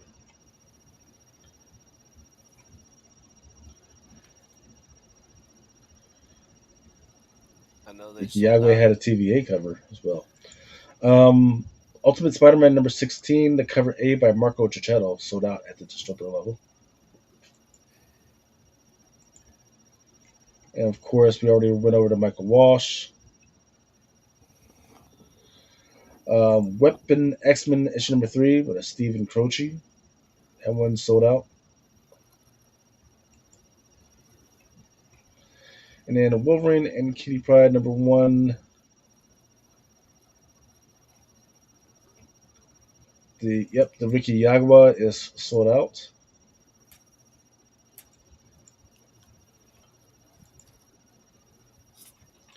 Looks like the Marvel vs. Capcom, the Capcom, it's still in stock. Nobody's messed with that one. Let's look at the 1 in 100. 1 in 100 is low. And I just think that 125. they always order enough of those, so that's probably they printed a shit ton of them. Yeah. And that's why they're fucking broke. Yep. You know, that's what the initial order was supposed to be. You only buy your initial order, and then if people need more, you buy just a little bit more. You don't go fucking crazy. Instead, they went fucking crazy for no fucking reason. Now they're fucking bankrupt, getting tossed in the salad of the guys across the pond. Ain't that a bitch?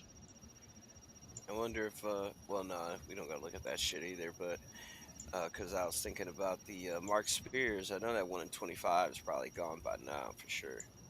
Even though I know they picked up ordering on that shit, um, because it's been such a hot run. I'm not sure. But I'm getting ready to go into the FOC. We just figured out how to do freaking afford. Here we go. Did you already talk about Thunderbolts? We did. Did you have some thoughts on it? I haven't seen it, so I was just waiting to hear what y'all said about it. It's fucking terrible. No, I'm just playing. Um, so I feel like the in fact, Chris brought it up that it was probably its darkest rendition yet. It It definitely went into PTSD and trauma, right, and how that can affect performance, and how that can affect like who you are and what pushes you to do stuff and your drive and everything.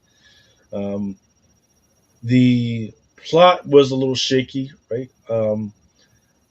I feel like there it was trying to do the political thing again, right? The same shit that um, what's the series name? It was the Sam Wilson, fucking Bucky Barnes, fucking shit, right?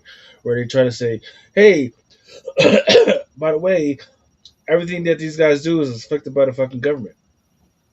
But and that's fine if they want to do that. But the problem is that the way they were doing it, it was obviously done by somebody that doesn't know how our government fucking works, or how our Department of Defense or our Department of Justice works, right? Um, they put Valentina de Flores or whatever fuck her name is as the head of the CIA because she was calling it her office. Bitch, that's not your fucking office. That's an agency. That's a fucking big thing. And then they're trying to impeach. Their big part of the plot. The whole big part of the plot was uh, she's getting impeached for some shit, and it never really quite said what she was being impeached for. All they were doing is kind of like wagging their finger, saying, "You've been a bad girl.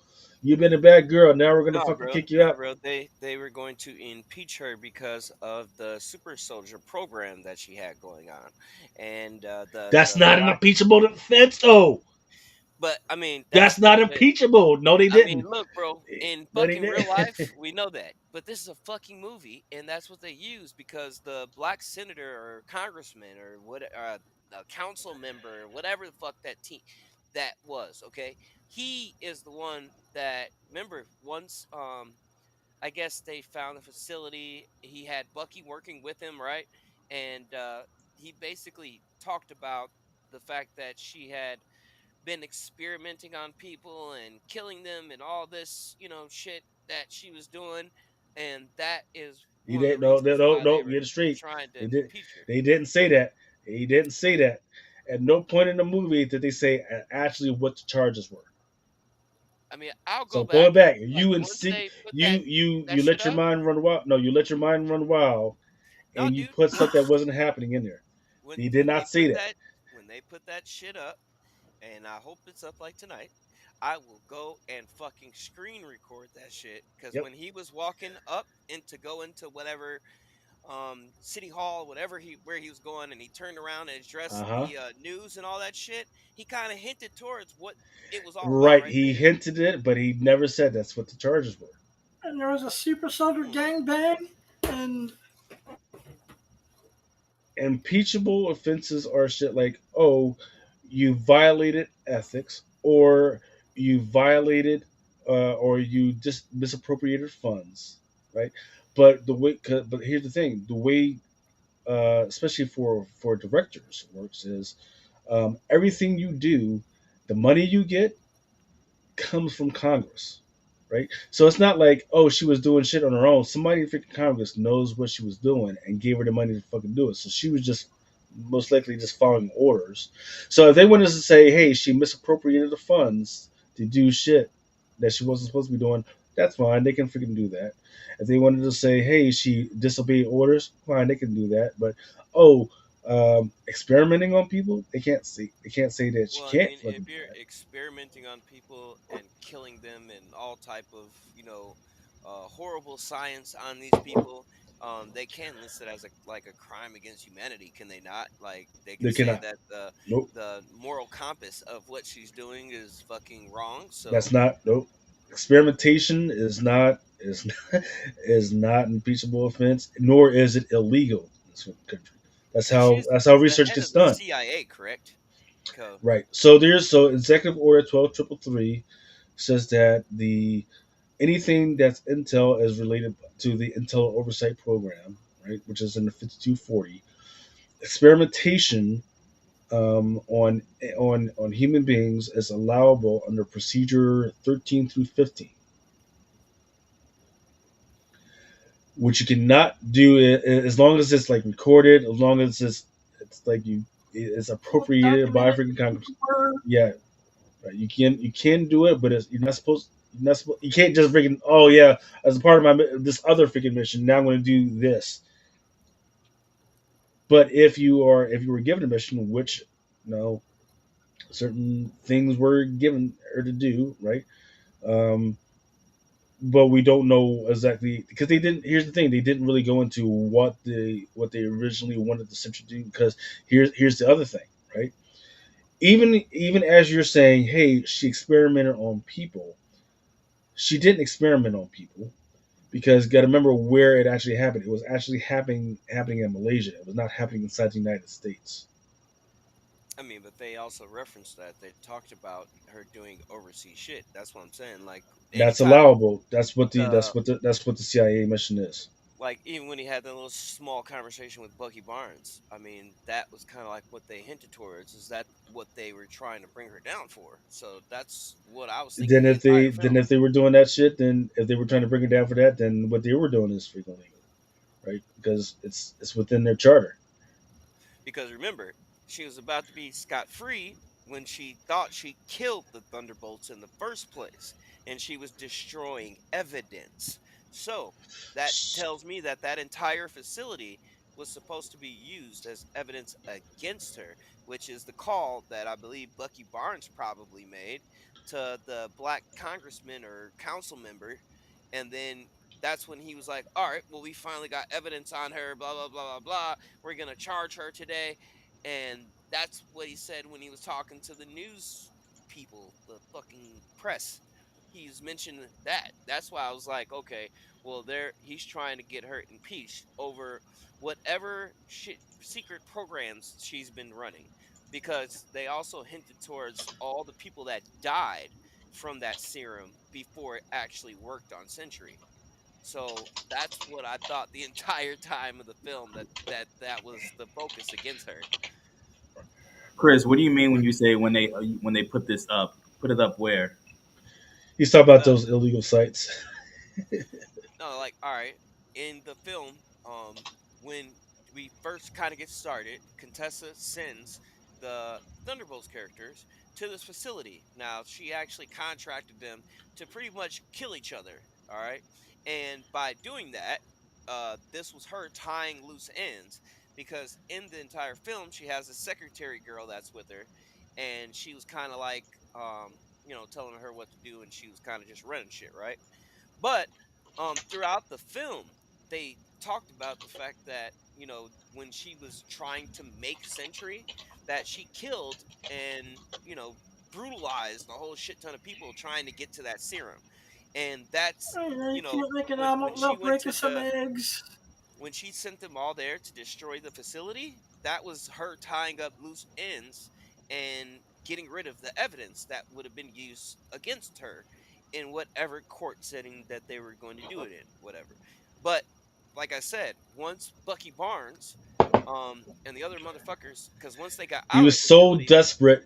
See, that's the other part of the plot that the people a little miss. This dude was so fucking desperate for evidence because they had nothing. They had nothing. I mean, They Bucky had nothing. called They didn't even Buck. have charges. So Yeah, that's if why you they try to get to her little assistant. They, oh, can you tell me tell me what she's been doing? Tell me what she's been doing so we can bring her down. But I Like, mean, whoa, even wait a minute. Bucky himself, after they got out of the facility and they basically met up with Bucky Barnes, well, he captured them. Even in there, he was like, "Yeah, you guys are the fucking evidence, all right, and I'm gonna need you guys to basically testify against Contessa." And they were like, they were kind of fucking throwing off, right? And then that's when he went into his whole fucking hero speech shit, and they went to stop Sentry, right? So, I thought, like I said, the whole fucking evidence against her was that facility, and then the Thunderbolts themselves, So that's what I thought the entire premises of it was. Yeah, but And having a research facility is not illegal. It's not. It's definitely within the charter. Now, here's the deal. You did bring up the fact that she was shredding and incinerating stuff, right? That is most likely the most illegal shit she actually did in the freaking movie. because there's definitely archive rules on like when you're supposed to be able to shred stuff and, and kill stuff and destroy stuff. Yeah, because she wanted to There's government rules. kill the Thunderbolts and destroy all the shit in that room that they were trapped in. So, like I said, that's what I thought the entire time, what the evidence that they were trying to use against her, right? I mean, none of it fucking matters now because she kind of turned all that shit around at the very end, without giving away the whole fucking thing. But, you know, that's what I thought the whole time. Like that's what I was thinking. Like, okay, so she just like in the comics when they were fucking making Century, and all those fucking people were dying, like because she had it set up like they were doing human trials of shit, and they had people coming in volunteering basically to get this experimentation or whatever done on them, and fucking, that's like borderline right out of the comic. Because wasn't that the same shit that they did to get the Century Serum? So Yeah, well, it's going to be interesting how they explain what the fuck's going on with the serum because it's not now they're saying it's well, I mean, explain it's not just serum, it's the void, and the whole thing with the void is an interesting thing into itself. Tech comes says hi everyone. Hey, how's it going, man? Freaking great to see ya. Thanks for stopping by. Make sure you please hit that like button and please share if you can. Answer to who was it? Mr. Larry Joe. He's asking me, could you check on a book? It's a Shi Hakio Jeff book. The FOC was actually a couple of weeks ago. Beautiful freaking book, man. Beautiful freaking book. I don't know if we see if I can bring this bad boy up, man.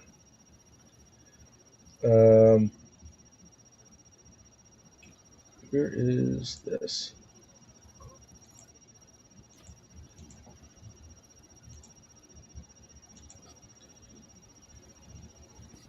Oh,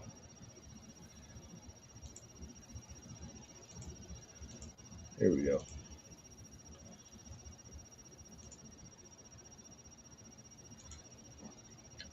Yeah, this freaking She books. We haven't fucked with She in a long time, but this is just a fucking beautiful freaking cover. I mean, shit. I even like the original number one.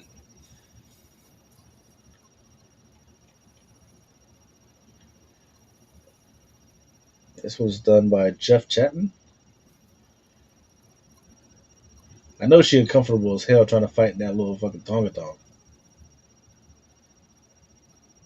It's supposed to be a Kunichi.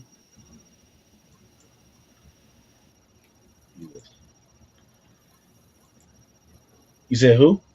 Is she supposed to be a Kunichi? I have no idea. And See, when this is has got to be built off a fucking photo, man, because he's even got the bones. I mean, the veins coming out the pelvis, pelvic bones and shit. It's just fucking fire.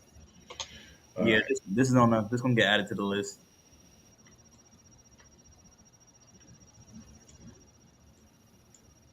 Make me want to go fly to fucking Japan and fucking meet up with some Johns. Shit.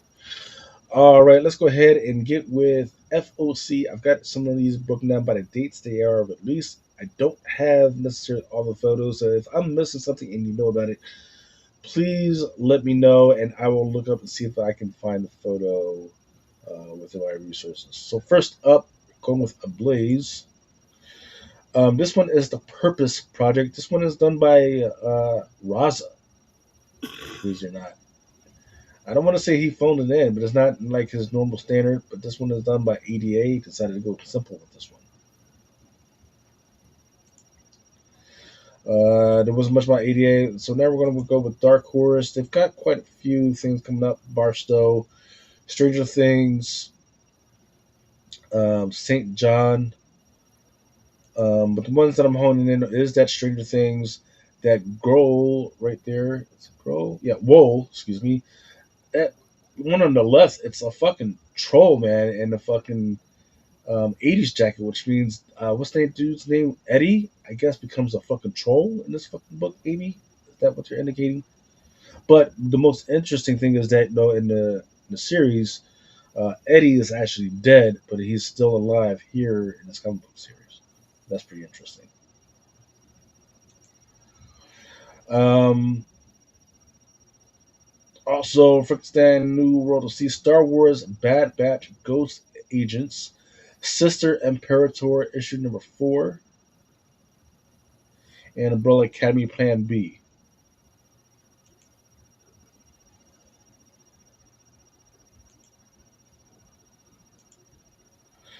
There's your Star Wars Hyperbase Stories issue number 4. I do like the cover A of Favosia on the left with Ventress. It's the first time I've really seen her without like her whole hoodie and everything. And there's more Stranger Things Dungeons and Dragons.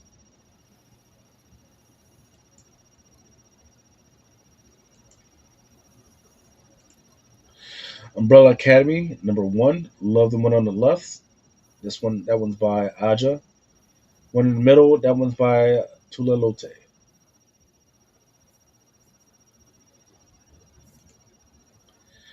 There's your Sister Imperator issue number 4. I've already seen some sales on this one.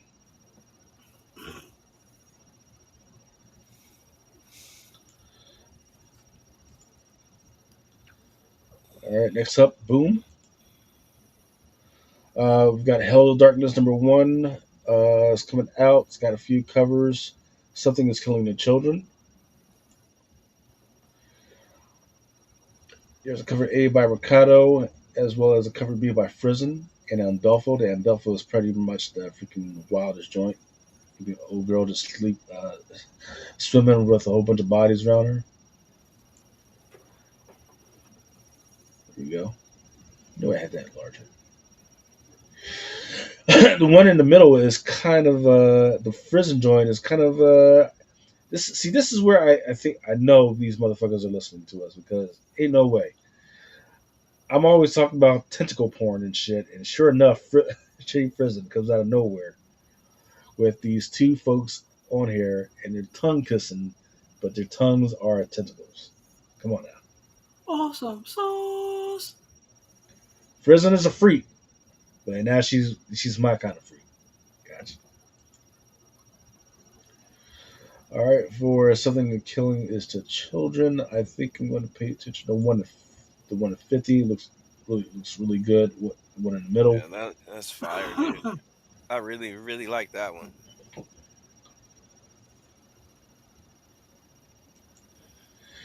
I Heart Skull Crusher, and this one is coming out on June 18th. I Heart Skull Crusher issue number 10 is coming out, as well as Last Witch Blood and Betrayal. And we got more Mouse Guard coming up.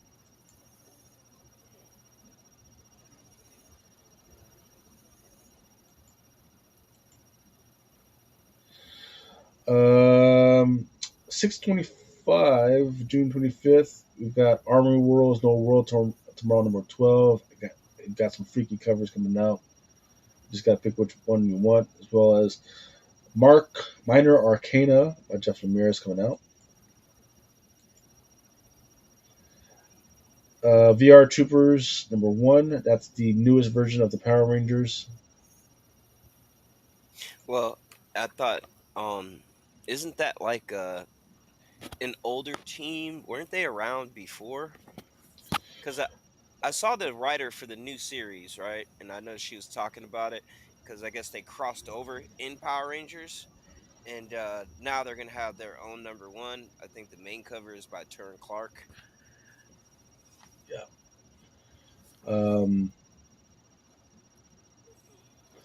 Also, we're gonna have When I Lay My Vengeance Upon Thee and In Bloom number 5. All right, here we go with Army Wars No World tomorrow number 12. The one that I got my eye out is, even though there's a 1 in 10 with kind of the same cover art, the one I got my eye on is the cover B by Wayshack. Just a freaking trippy fucking poster type deal. There's your Minor Arcane cover by Jeff Lemire. And there's several covers by VR Troopers. There's a 1 of 50. There's 1 of 25, and then but ultimately there's a 1 of 75 by James to go cover K. I assume that 1 in 50 is that one in the back on the top, um, the one in the back with the most detail. Yeah. Mhm. Okay. Oh, talking about the largest one, the one on the left. Yeah. That is the 1 in 10, believe it or not. Oh. Okay. I But believe that one's the Torrin Clark.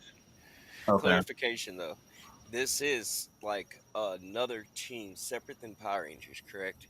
It Yes. is, yes, Because I but know it's that in a Power Rangers world though. right, that's what I was about to get to. So they're basically, I guess, when the VR team first showed up in the Power Rangers, there was kind of like more of a anti-hero type team to a degree. So now the writer said that she was going to go, build off of that for this. So Well, they were all stealing from the Japanese footage to make their shows back in the 90s. oh, Yeah. dude, trust me, I know. That's why we got each ranger is assimilated with their color for some reason. I know. I remember that, dude.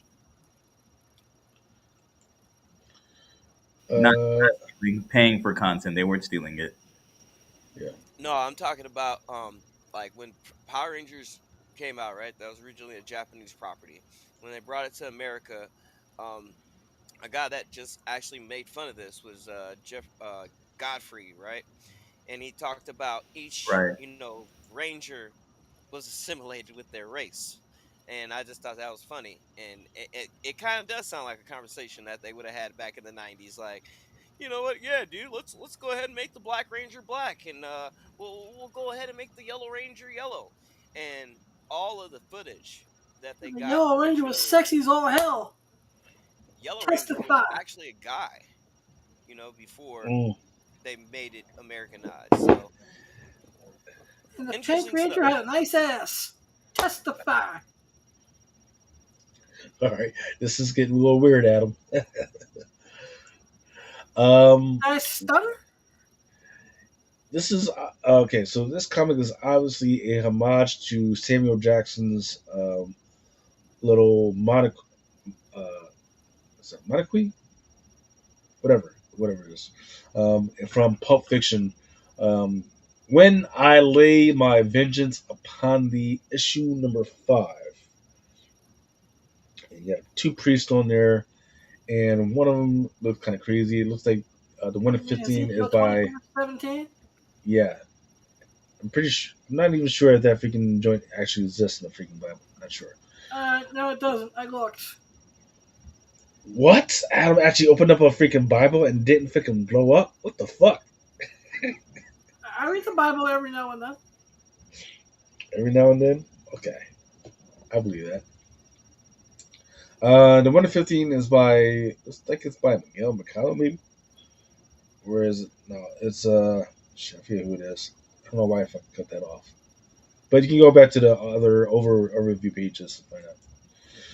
In Bloom, issue number 5, the Pearson is very strange. I'm not sure what the fuck is going on here. It looks like a dude, maybe with his head blown off. Not quite sure. Then there's this one was a late entry. VR Troopers issue number 1, cover D. Intermix polybag. It's not necessarily on FOC, but it's a part of the other VR Troopers.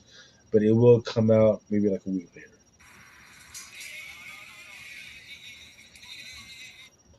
All right, now we're going to do Dynamite. Yeah. Captain Planet.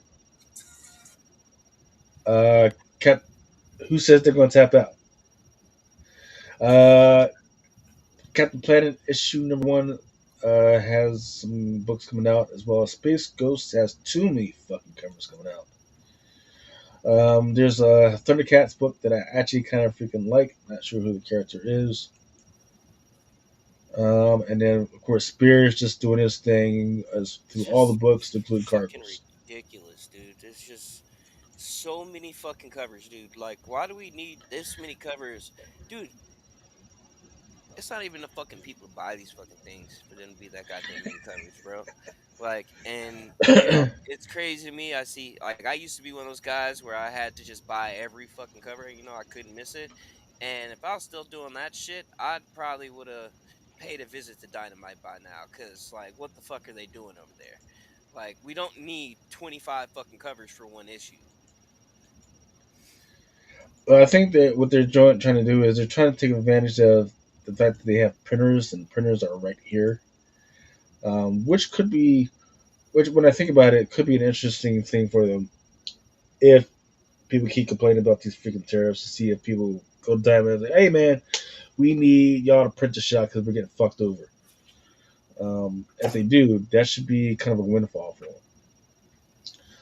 All right, here we go with Thundercats Lost issue number 3. This Megan Hetrick joint looks absolutely fantastic.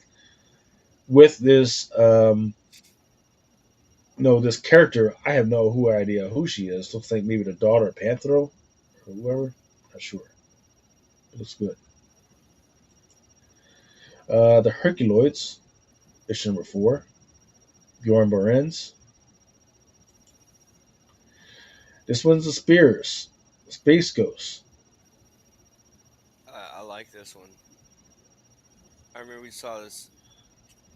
Maybe we saw this a little while ago, Mm-hmm. but I remember seeing it somewhere, and it is fire. But it's just so many of them, It's never Yeah. going to be a shortage of them. And this one has got Johnny, what's his name? Johnny Quest. Johnny Quest and these new superhero uniforms. Kind of interesting. I agree, Brad. The medals and foils are always good buys, but at this point, it's just like you're going to get one with every book now. So, All right, now we're going to get into the IDW. Star Trek Lower Decks, Teenage Mutant Ninja Turtles. Nothing big on the Star Trek Lower Decks, but still just freaking good, fucking fun, good reads, and a good watch. Teenage Mutant Ninja Turtles, the cover B by P. And that one on the left is absolutely freaking fire. Love it. All right, it wasn't much by IDW. Now we're moving on to King Spot. Don't Run with Scissors. I don't think I got anything that I want to highlight.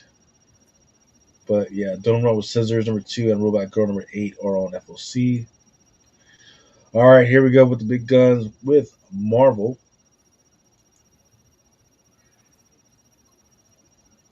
Imperial, as well as Marvel Knights of the World to Come. Going on FOC. Red Hulk number 5, Doc Strange number 4, and of course Marvel Unlimited. Marvel United, a prize special issue number 1.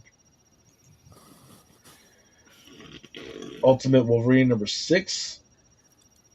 All new Venom number 7. Amazing Spider-Man number 5. Some more books with Spider-Gwen and Ghost Spider number 14, and I did highlight some with X-Men number 17. Laura Kinney Wolverine number 7. Not sure what's going on with that fucking book. Storm number 9. Mortal Thor number 34. And at this point, I'm like, man, fuck, Marvel's got too many fucking titles coming out, man. What the fuck? Star Wars High Republic Fear of the Jedi, as well as the Jedi Knights, issue number 4.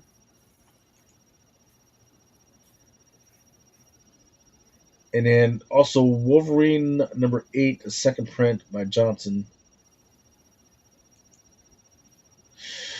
All right, here we go with X-Men number 17. There's a Jacob Chabot Phineas and Herb variant.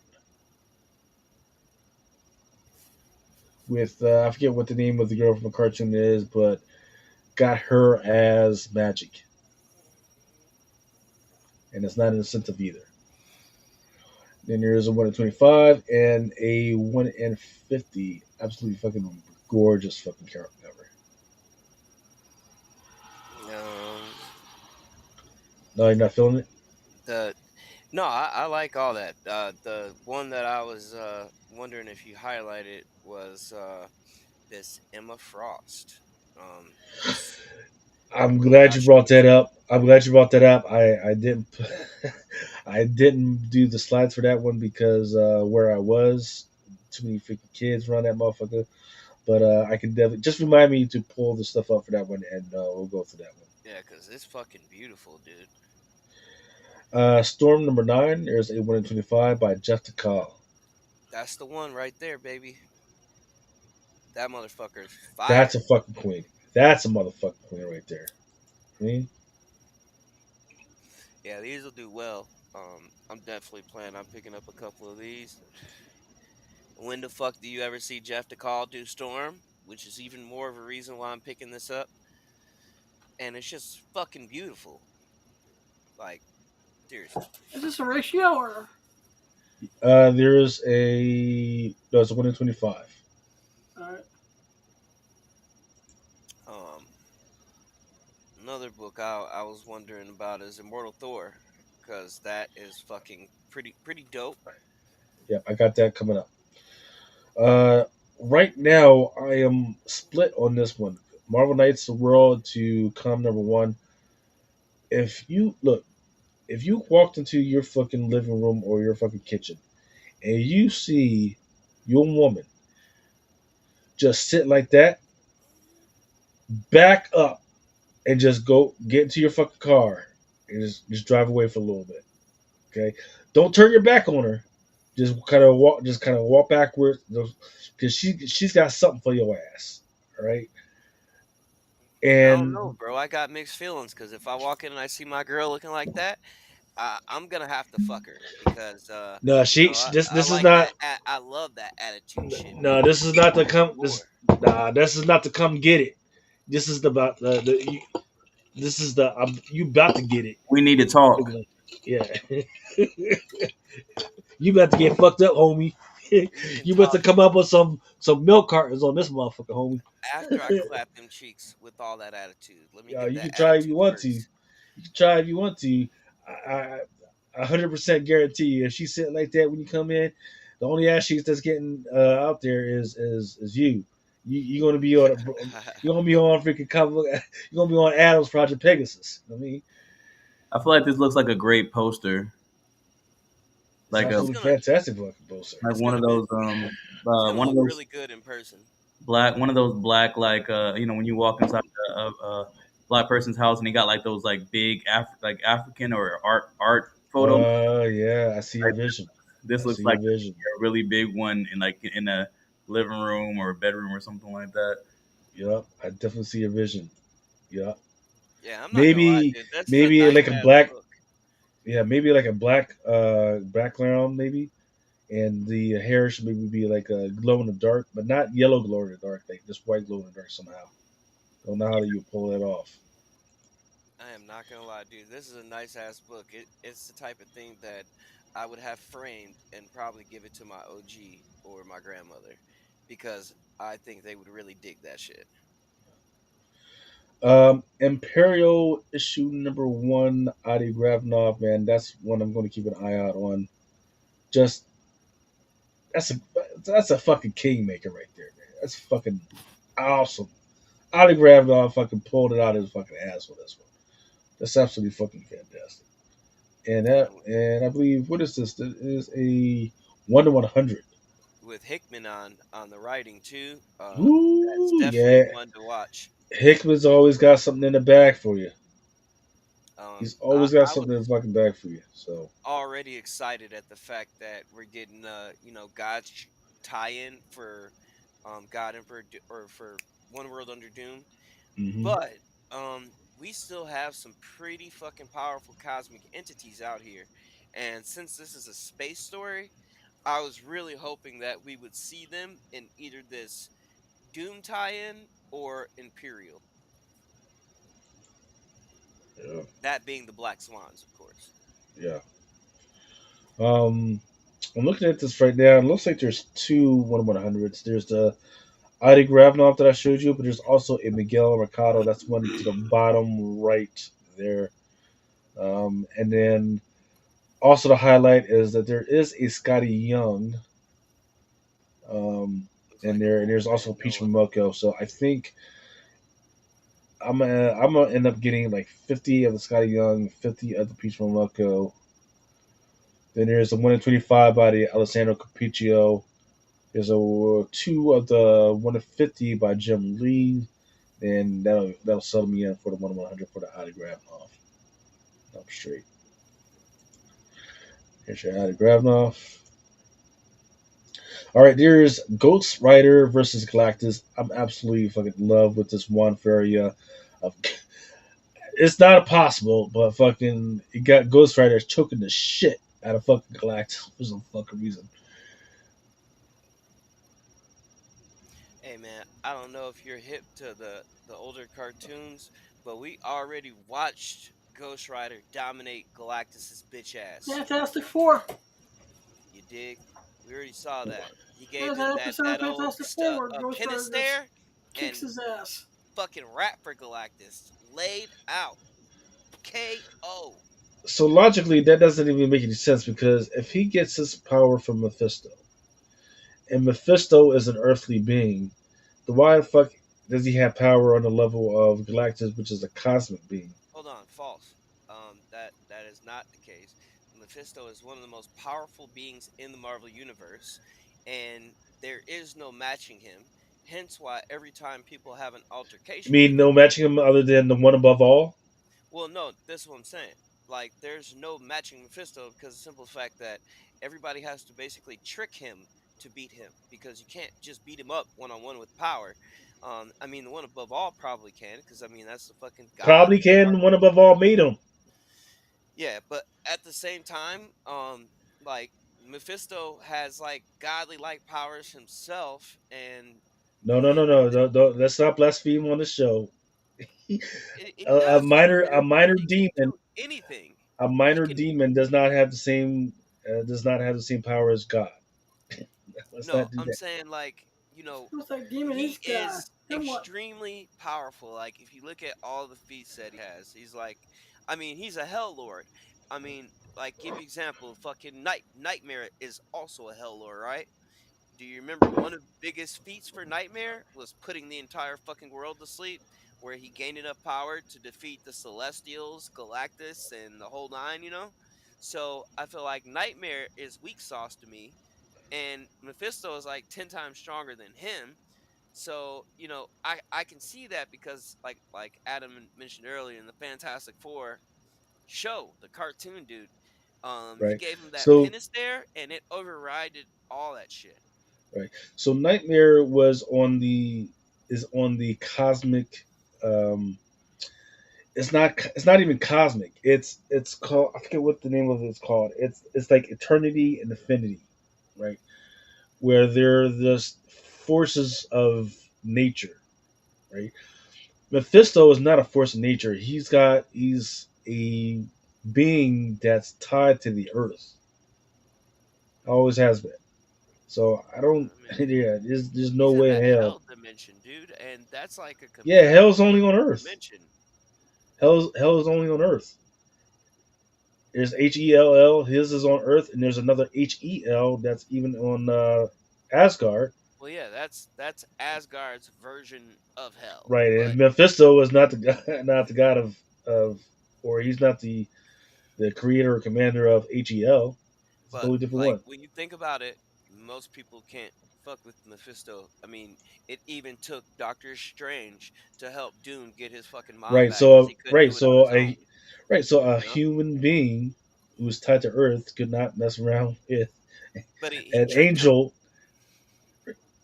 That's still earthly stuff that's happening. That's still earthly stuff that's happening. Freaking Galactus is cosmic. Like he's on a cosmic freaking level. Yeah, Cosmic they force. they don't That it's not even called a necessarily. cosmic force. I forget.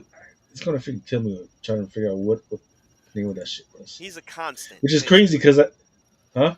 He's a constant, basically. So, like, No, basically, any of these universes have a Galactus in it. He's there to do one job, which basically keeps the balance of the universe and multiverse, right? Um, Mephisto, there's like one of him. just like there's one of Galactus in every universe. But as a feat for like a single universe, like Mephisto's definitely top tier.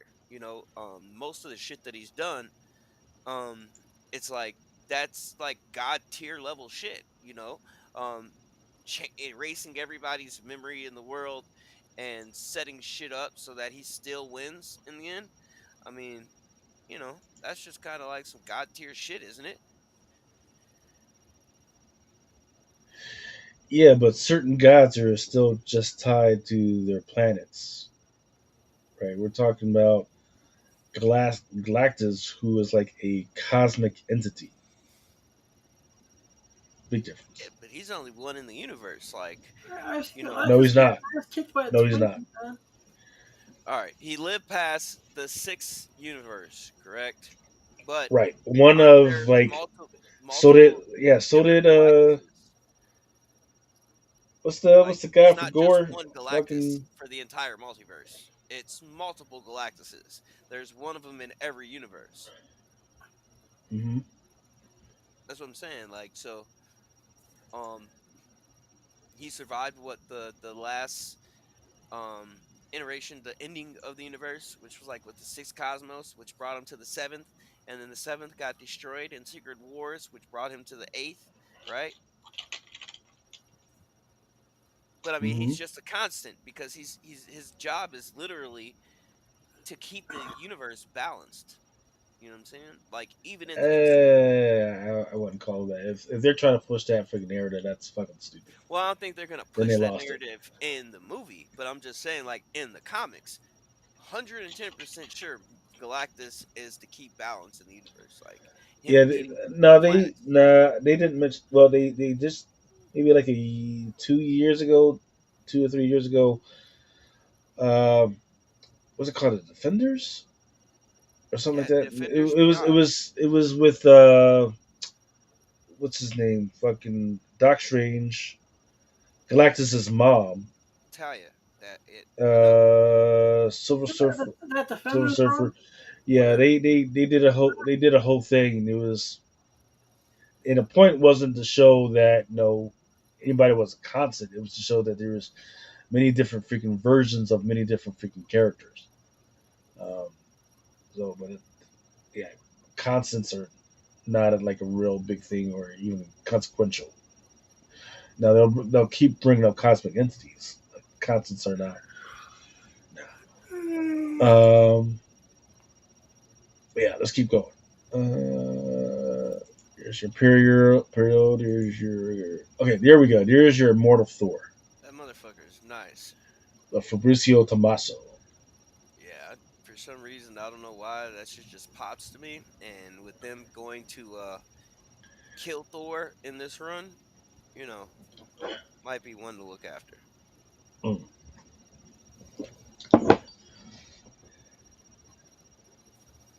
Let's see. Yeah. All right. Daredevil number 22. The one I really liked was the David Pator Bring on the Bad Guys. Right.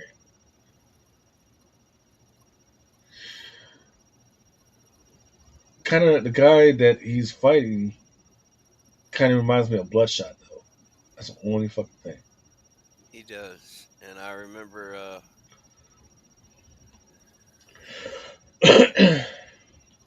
who did the logo cover again? Jorge Fornes. Yeah. Oh, we got action in the comics, Universe X. Let me tell you, it's revealed on Storm 7 that Black Winter is Galactus's boss. So what does that do to the Marvel Universe? Well, I mean, technically nothing at the point because like Hickman, and of all people, bro, that Hickman already kind of like is reshuffling the power hierarchy of the Marvel universe now, which is what he started with gods, and that's why I'm so eager to see him move forward with all that continuity because then it'll start like actually setting some standards because prior to that it's shit's really just been all over the place in my opinion. when it Hey, comes to power scaling. Because comparing Mephisto to Galactus, it's like two powerful motherfuckers. But you know, one, if you come to Earth, like he can really warp reality on a multiversal or on a universal scale, and the other dude just eats shit and is extremely powerful as well. So I hope they go forward with it, and he keeps adding on to what he already laid out there. all right, let's see. Let's do this before we go on to Star Wars stuff. There is Emma Frost's The White Queen, issue number 5, David Nakayama. What do you think, Chris? I like it. I'm already gonna buy it, but I'm not gonna lie, the Swaby is just fucking phenomenal, and I'm gonna get this because I'm gonna support my boy all day long, no matter what. Is that Terry Dotson? That is Greg Land, 1 in Oh yeah, 25. Greg Land, still fire. So I'm guessing the Swaby is the 1 in 50, 1 in 100, or Let's see, this one is a Joel Jones.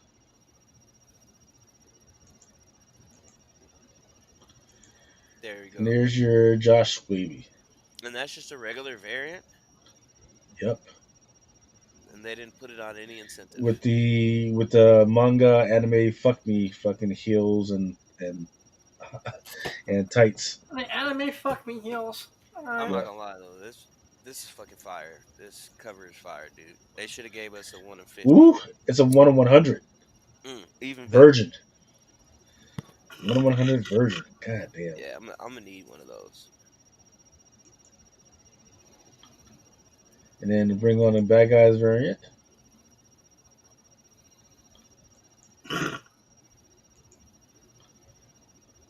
Ooh, this is not bad either. The Yeah, I Ricky mean, Yagawa foil. Not bad at all. Okay, that's that. All right. Star Wars Jedi Knights issue number 5. There is going to be a 1 in 100 Torn Clark lightsaber variant, but the one I have up here is the cover A. This one is by Raza. yeah, that's fire. Excuse me, guys. I'm gonna tap. Yeah, I can hear you slowly dying on Yeah, us. I love you guys. Have a great rest of the week. Line out, I'm out. All right, man. All right, my boy.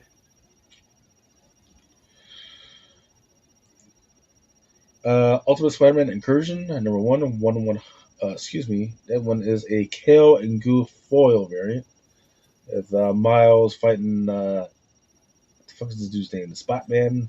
Yeah, Spot. I'm eager to read the Free Comic Day book, because it's supposed to pick up um where we just left off. Did we just get like a little snippet in the back of I know we just talked about it like a week ago, but we I got that forget. little snippet background story that was supposed to lead into Free Comic Book Day that was then supposed to lead into this. I'm not sure. Amazing Spider-Man number 5, and this is supposed to come out sometime next month. Once again, FOC is not sure for this one. Amazing Spider-Man issue number 5, Momoko Rivals, and Immortal Thor number 24 also has a Momoko Rivals cover. I believe we talked about this one before. The Predator versus Spider-Man second print, 125. Orion Brown. I knew it was coming. Second print for Wolverine issue number 8. There's a tree dress for Warren Johnson and a virgin for Johnson as well.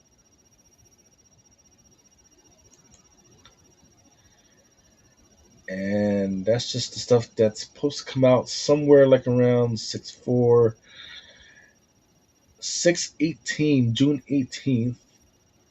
Godzilla versus Avengers is going to have a big week. Like that poster cover type joint, the Ultimate Showdown. Yeah, that looks good. Doom's Division.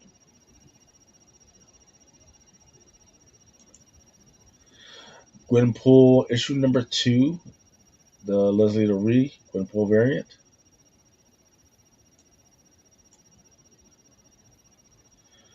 Spider-Verse versus Venomverse issue number 2.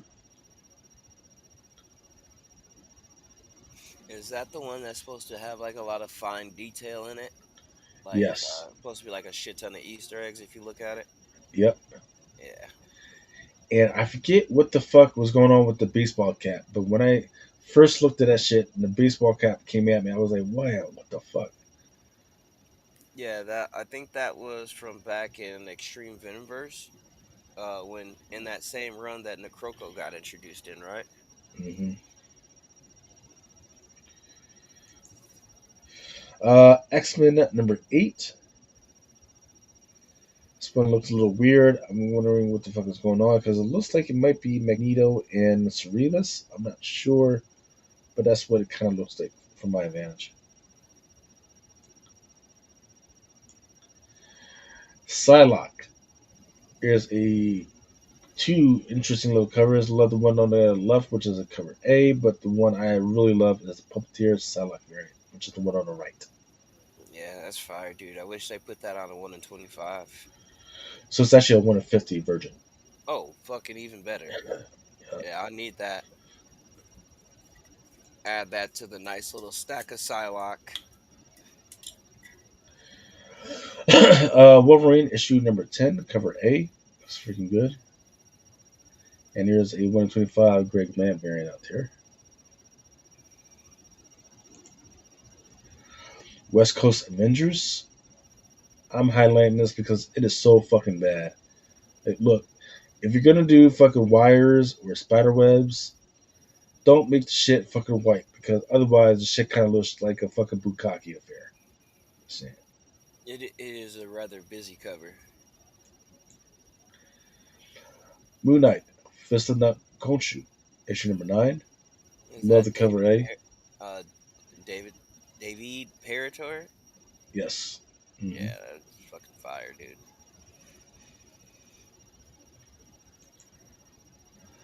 Dr. Aphra, Chaos Agent.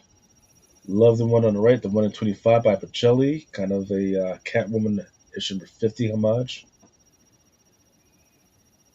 I'm not sure what's going on with number or the one on the left, which is a cover A. Still like it.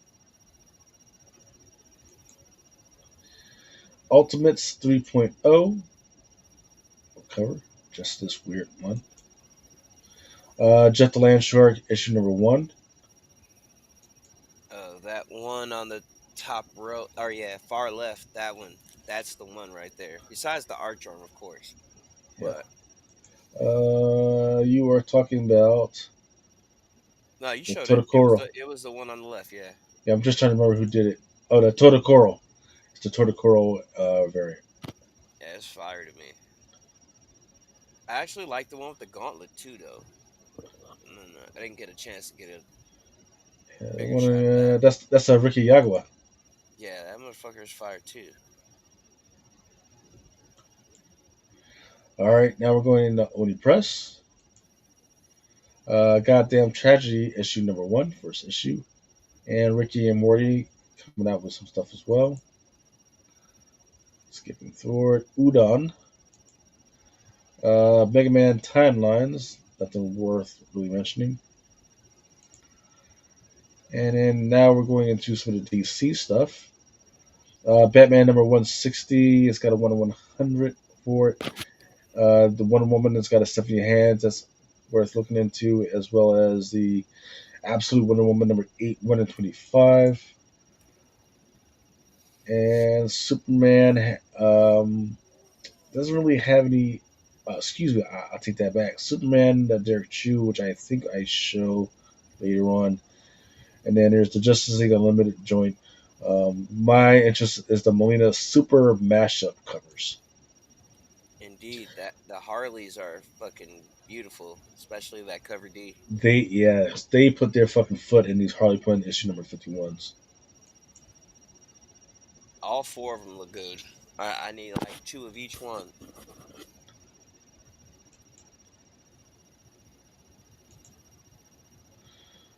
All right, man. This fucking these Batman fucking covers, man. Absolutely fucking Ben. I think that's a Ben Oliver, and the other one's on the Andy Huck Lee. Absolutely fucking gorgeous fucking covers, man. There's your absolute Wonder Woman. Your Stephanie Hans. And the other one on the right is your 125 by McLaren. The only thing is, the one on the right looks. She looks like she looks either traumatized or like she's so paranoid from her drugs, man. I don't know what the fuck's going on with I thought the bitch was an orc at first. that. That's, I've been playing too much Shadows of Mordor. then there's your Superman number 26. Yeah, I like that too. That was Derek Chew, or is that yours? That's Terry Chip. Yep. Then there's your Justice League. Just really great fucking covers all around. Yeah, I think the one on the left is probably the one. Looks pretty good.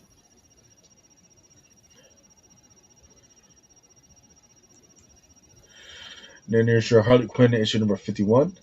One on the left is your David Nakayama. But that Guillaume March, man, looks pretty good as well. Fire, dude. That's the one I was talking about. That super mashup. But like I said, I like all four of the Harley covers.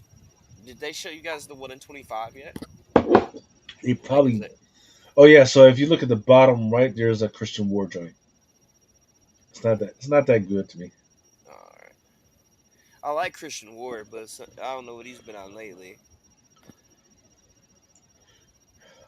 Flash number 21. There's your Superman mashup by Tyler Kirkham. Yeah, these mashup covers are gonna pop. Green Arrow number 24 at Torrin Clark. And then there's also a Leslie Lurie cover. Green Lantern number 23. The one I liked was the 125 by Mirko Kolak. But don't get it twisted. There's also a Mark Spears that's going to be out there as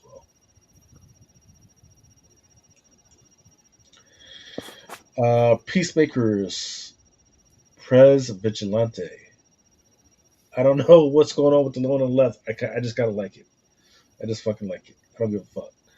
But the one on the, the David Nakayama, you need to call this dude up, man, and ask him what the fuck is that shit, eagle shit on his hand, or is that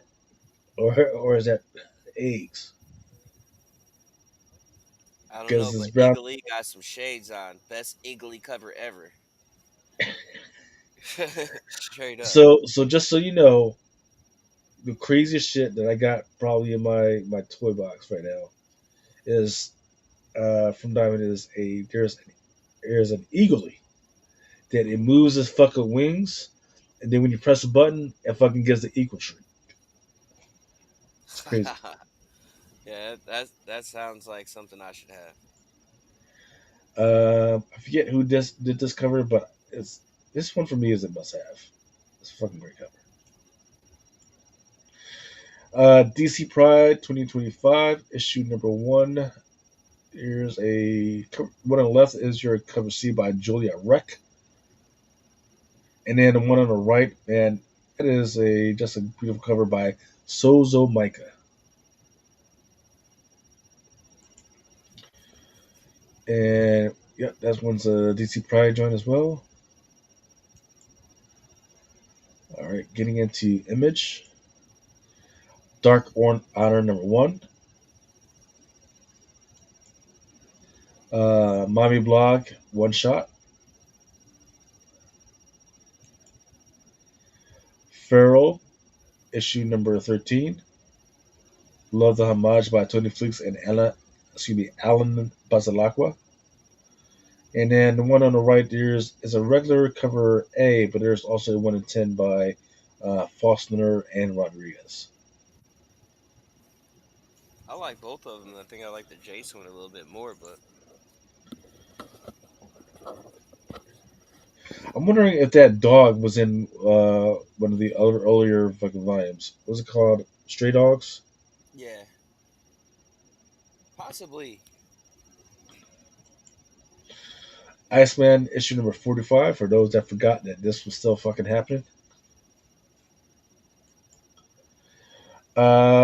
Scorched issue number 42. Not sure who the dude on the left is, but I kind of do also like the one on the right, which is the Thaddeus Robeck. Spawn issue number 366, cover A by Brett Booth. And the one right here is by cover B, Don Aguayo. Void Rivals. There's going to be a 1 on 100 by EJ Sue and a 1 of 50 by Patricia Martin.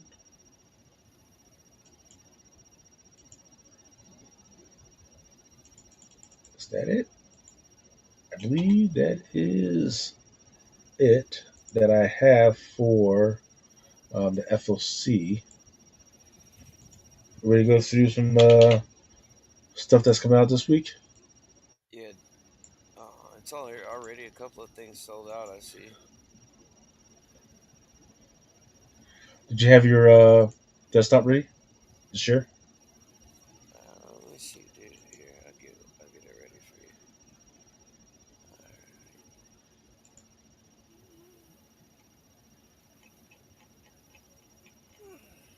Let's see. This is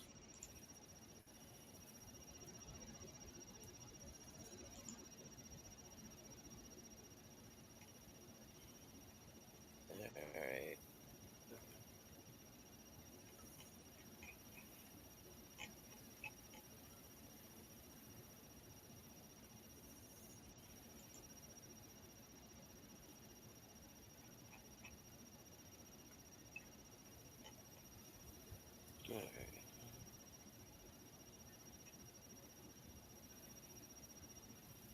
what's this?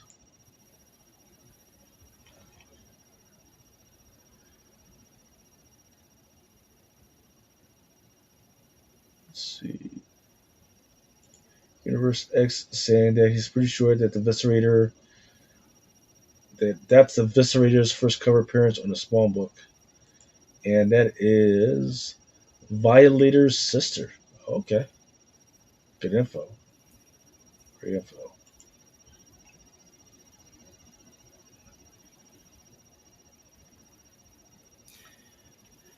All right. Uh,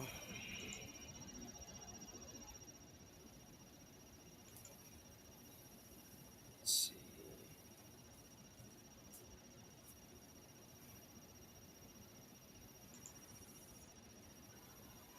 All right. Can you see?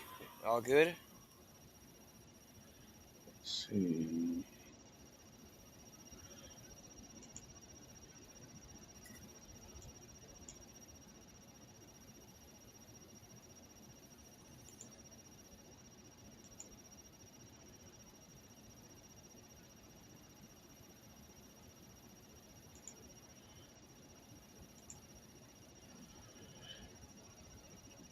Yes, sir. Go ahead.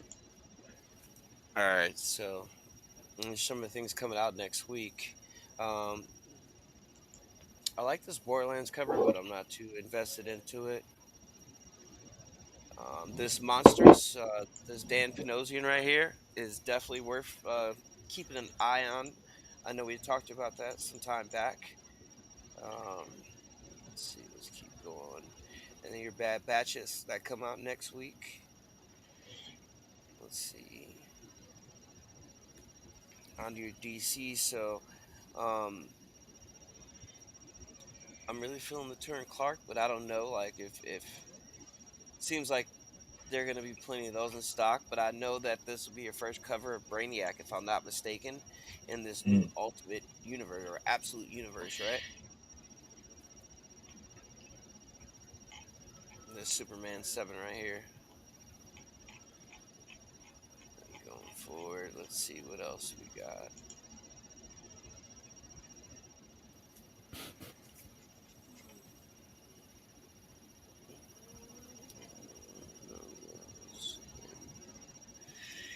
This JSA number 7 by Sweeney Boo is already wish listed, so keep an eye on that one too. They got your free comic book day incentives up here as well. That I don't know if this was like what a 1 in 10 or whatever, but this one right here, I Uh, didn't see them plentiful in the shop, so that or the blank. So those might also be good pickups. I picked up the book to read tonight, so we'll see if it's anything good in it. Um, moving on. The Poison Ivy for number 33, the Kyung M. Another nice ass book to look, pay attention to just in case. I know you and mentioned. that cover C, man, fucking by who's that? Yeah, Kyung In, man, that bitch was. She been doing she been doing late day every day, Yeah, late day. yeah, she's Oh, on the shit. like what the fuck? Got the thigh and the muscles and shit coming off. God damn. All right, go ahead, man. And then let's see. Near issue Secret 6, number 3, Leslie the Ray to the left, where it looks like they're eating another tiger or some shit in the background. Uh huh. Yeah. Is another one we talked about. I don't know if anybody else is on these, but these Teen Titan Goes, I would imagine that they're low print and under ordered. So I always pick up at least one or two of those every time I see them. So here's another. Oh, let's back down to the trades. Keep going. And then this week, coming up, your Captain Planet number 1. Your Mark Spears to the left. What I'm going for is all these Ben Olivers to the right. I think that this is probably a solid cover. I mean, unless you're deeply into the Spears thing. But those are all still in stock, just about. I think except I think that's a Jay Lee. Is that Jay Lee? Looks like it. Yeah, that's definitely a Jay Lee. All right. If there's So anybody that's that's gonna put some weird ass fucking lines and sticks and some shit that don't belong, that's gonna be Jay Lee. That's his yeah. style. That's sold out already. I was surprised, but they probably ordered enough for the rest of this. But then again, there's like 4 different Ben Oliver covers for this cover, and then there's like 4 different Mark Spears for that too. That's just feeding into more of what I said before when they just do way too many of these. But Yeah. I believe this is probably going to be the regular version, the one that's sold out.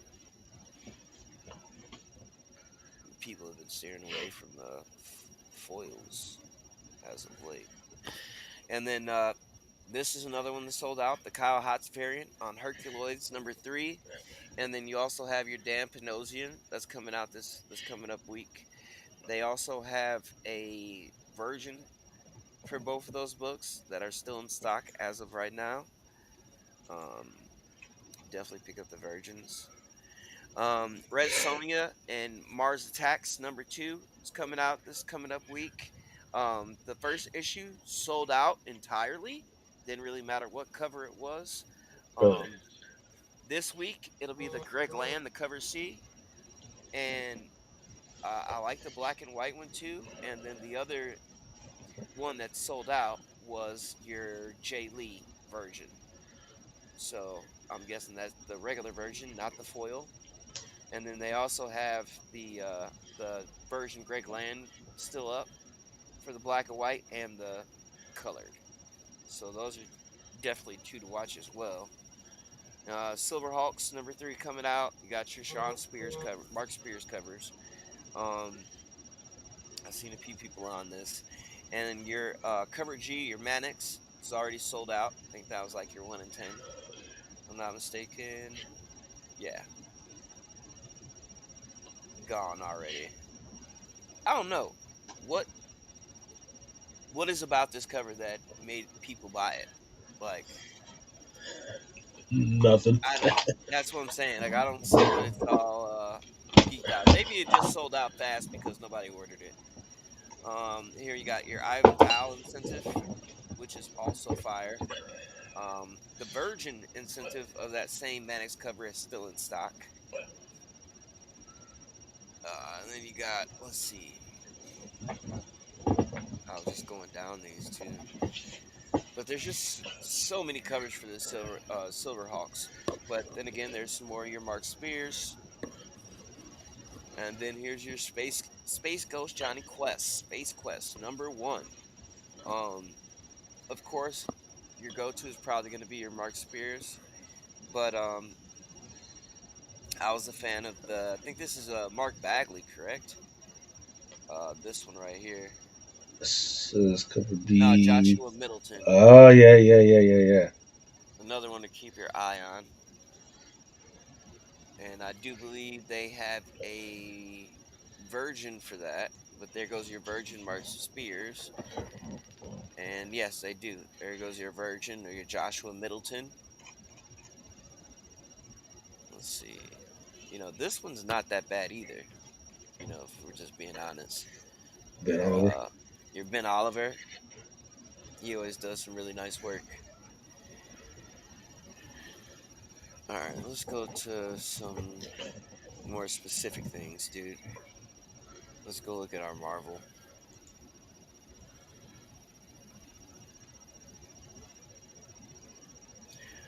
All right, so you got your all new Venom #6 coming out. The Lucas Wernick is fire all the way over to the right. I do like that Pete Woods too. Um, there's your 1 in 100. Pretty sure that's the 1 in 100 on that. And then you got your Amadeus Cho 20th anniversary special. #1, main cover by David Nakayama. No, no, no, no. Wait, wait, wait. Derek Chu is on your main cover.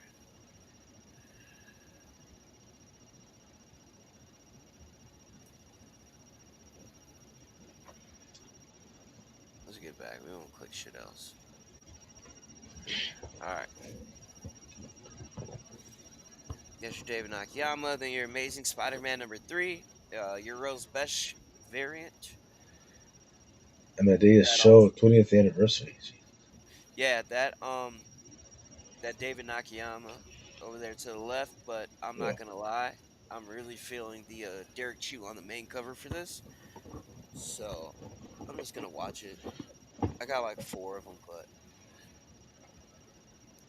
let's see. And then your Amazing Spider-Man. I think that's your Alex Maleev over there to the left. And then your 1 in 25 right here. That's fire too, though. I don't know why we didn't talk about that before, but not sure. then your Daredevil, Cold Day in Hell, second printing. You got the main cover right there. Then your 1 in 25 over there by Frank Miller. Deadpool kills the Is Marvel that a Universe Perillo? I believe that Deadpool kills the one with him as a Wolfman. in the middle, or Yeah, that one. let's see, David Parator, Ah, okay. still fire. But on this book in particular, I'm going for the Simone DeMio. This is their first uh, incentive, if I'm not mistaken, for Marvel. So, because I believe the first covers that Simone DeMio did for Marvel, I could be mistaken, but I think it was the Amazing Spider-Man #1 from like last week. I haven't seen them on any other variants before that, but there's a whole little slew of them coming up. So definitely pay attention to those.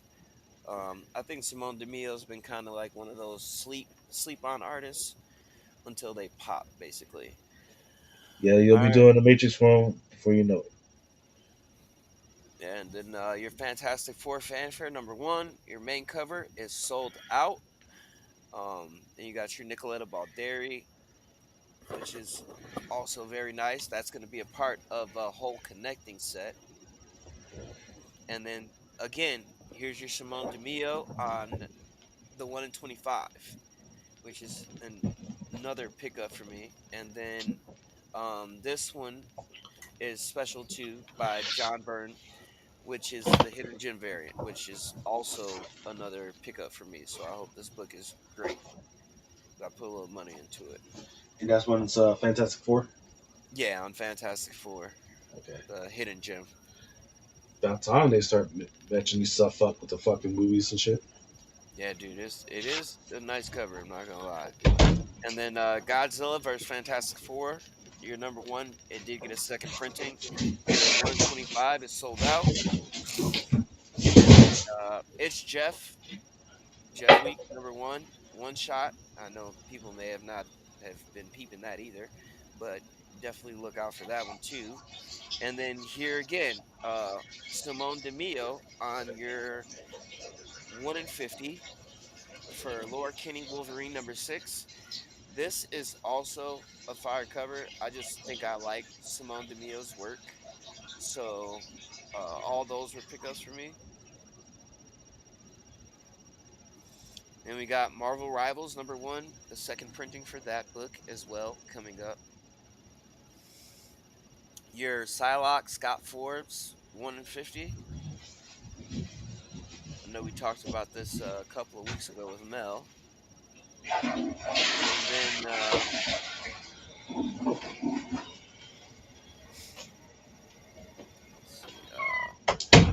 David Nakayama was on the Star Wars number 1 cover D. This isn't the go-to cover, but I'd mention it just because. So the logo variants are sold out.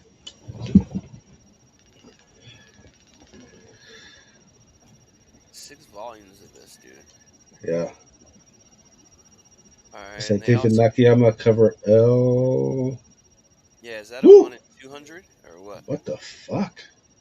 I think it has to be a 1 in 200 because there's a cover before it by Gabriel Delato, which is 90. So I'm guessing this is the 1 in 100, and then the Nakayama is your 1 in 200. Jesus. So it must be something big happening in that book for them to be so many of them. Storm number 8. Shout out to Universe X because we talk about this run currently. But here is your Storm number 8, Yurzik 1 in 50, which is fucking phenomenal. Kind of surprised it's still in stock, but it is what it is. Fire. And then another Ultimate Wolverine number 5, another Simone DeMio cover. The only reason why I keep highlighting this artist, like I said, because I think these are amongst their first covers for Marvel. I think this will be a first cover appearance of Sabretooth as well from this new Ultimate Universe. So watch out for that. Then you got your 1 in 25. I think this was Segovia. Not bad. Shit, where did it go? And yeah, I got a couple more right here. Um, West Coast Avengers number Oh, 7. hold up. Go back up. Okay. Yeah, you're fine. You're fine. You're fine. Fine. No, I No, actually you're fine where you're at. shit anyways. No, yeah, no, find that cover again if you can. For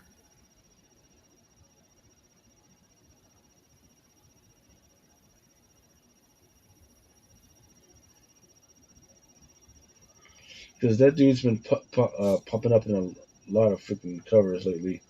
Blue Boat, the one over here to the left. Second to the right.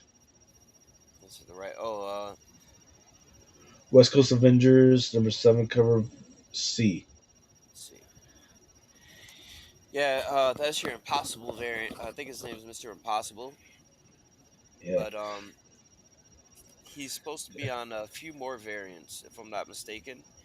I think these are just kicking it off. I think we got one last week, if I'm not mistaken. Okay.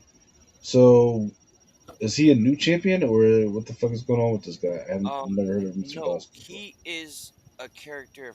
If I'm not mistaken, he was from the Fantastic Four line of things. He works for some super dude basically, and He like has crazy power. He was in the story where you had Compound Hulk.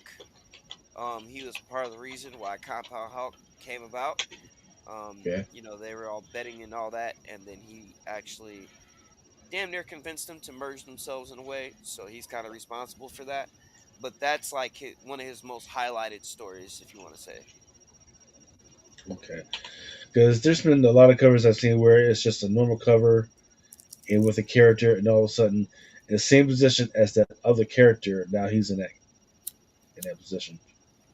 So it's been kind of weird and interesting. Yeah, they probably if I'm not mistaken, they might have something coming up, which is why they keep promoting him. So we'll just wait and see, because I know they have some more of these impossible variants coming. So, Okay. and then also I wanted to highlight X-Men this week.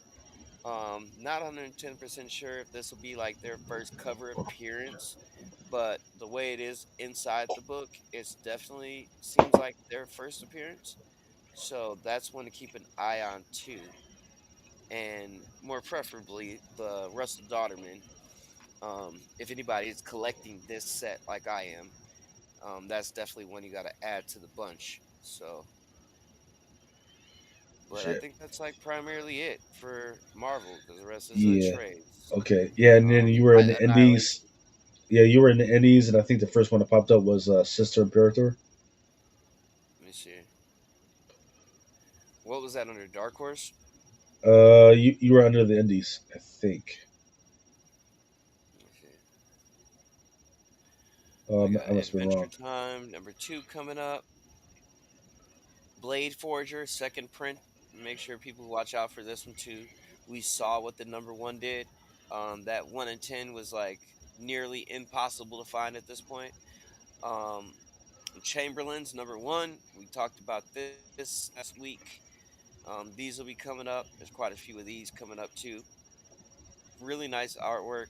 The metal is sold out, of course. Um, and keep going because I'm looking for your book. Don't Run with Scissors and Creeping Below #3 sold out. Looks like the metal and the cover B also sold out. Twisted Man, fucking there's a lot butts, of man. cover for these for them to sell out, and I'm pretty sure that this 17.99 was a hollow flip. Yep. So that one might be a little tough to find too. And then let's see.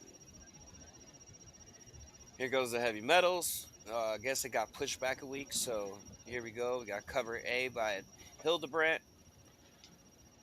Another one I wanted to highlight was this That Palumbo Lovers, David Palumbo. Fire. Looks pretty Um, good. yeah, and this one sold out. Tony Moore,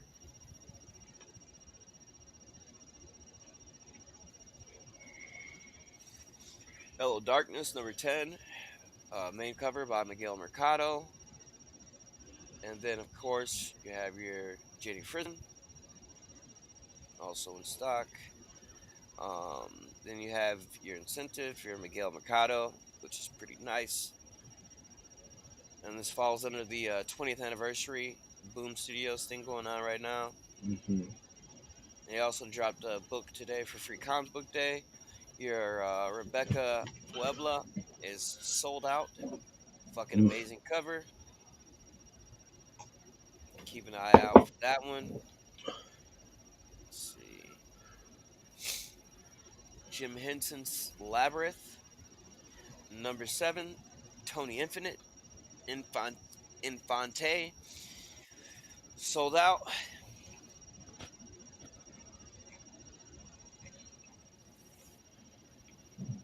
Killtown, your second print for #1. I believe this was a 1 in 25 or 1 in 10 or something like that. That is also sold out. Keep an eye out for that one. Interesting. Here we go with your Mark Spears. Yep, a good Um, run of Mark Spear stuff. I thought this shit came out already. I already have these. Hey, Oh, sometimes stories get stuff before everybody else does. yeah. So here's your 1 in 25 that I was talking about. Might have to scoop one of those up. Doctor Creepy. Your Killing Joke. Hollow Flip. Pretty dope. Fuck. About to get to that right here. Let's Is that see. Mascard second edition? Up here. Facsimile edition. Yeah, Mouse Guard #1. Facsimile edition. Looks about magazine size too. Let's see. Here you go. Pop Kill #3. Your Adam Hughes. Slated for this coming up week. You got your regular cover by Dave Johnson. Keep Fire. an eye out for those. Your Robot Girl #7. I'm looking for your Sister Imperator right now, but I think Yeah, I that must have been mistaken because I don't see it either. must be here.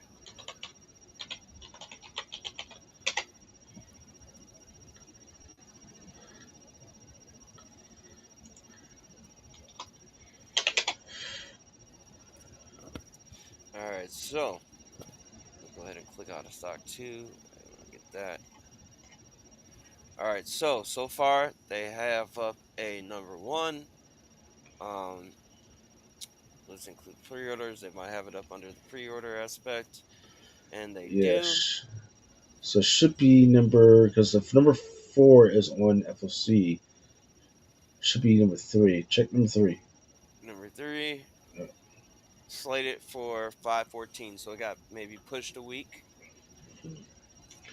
Yeah, yeah. That's a sign that I'm getting tired and it's time to go to bed. And I'd suggest people keep a lookout for this book still if they get a chance, and then get ahead of #4. That's on FOC now. Yeah, yeah. It's still bewildering to me that people are grabbing for number 2 versus number 1. Because number 2, once again, she's not a superhero. Right? She's a serial killer. Right?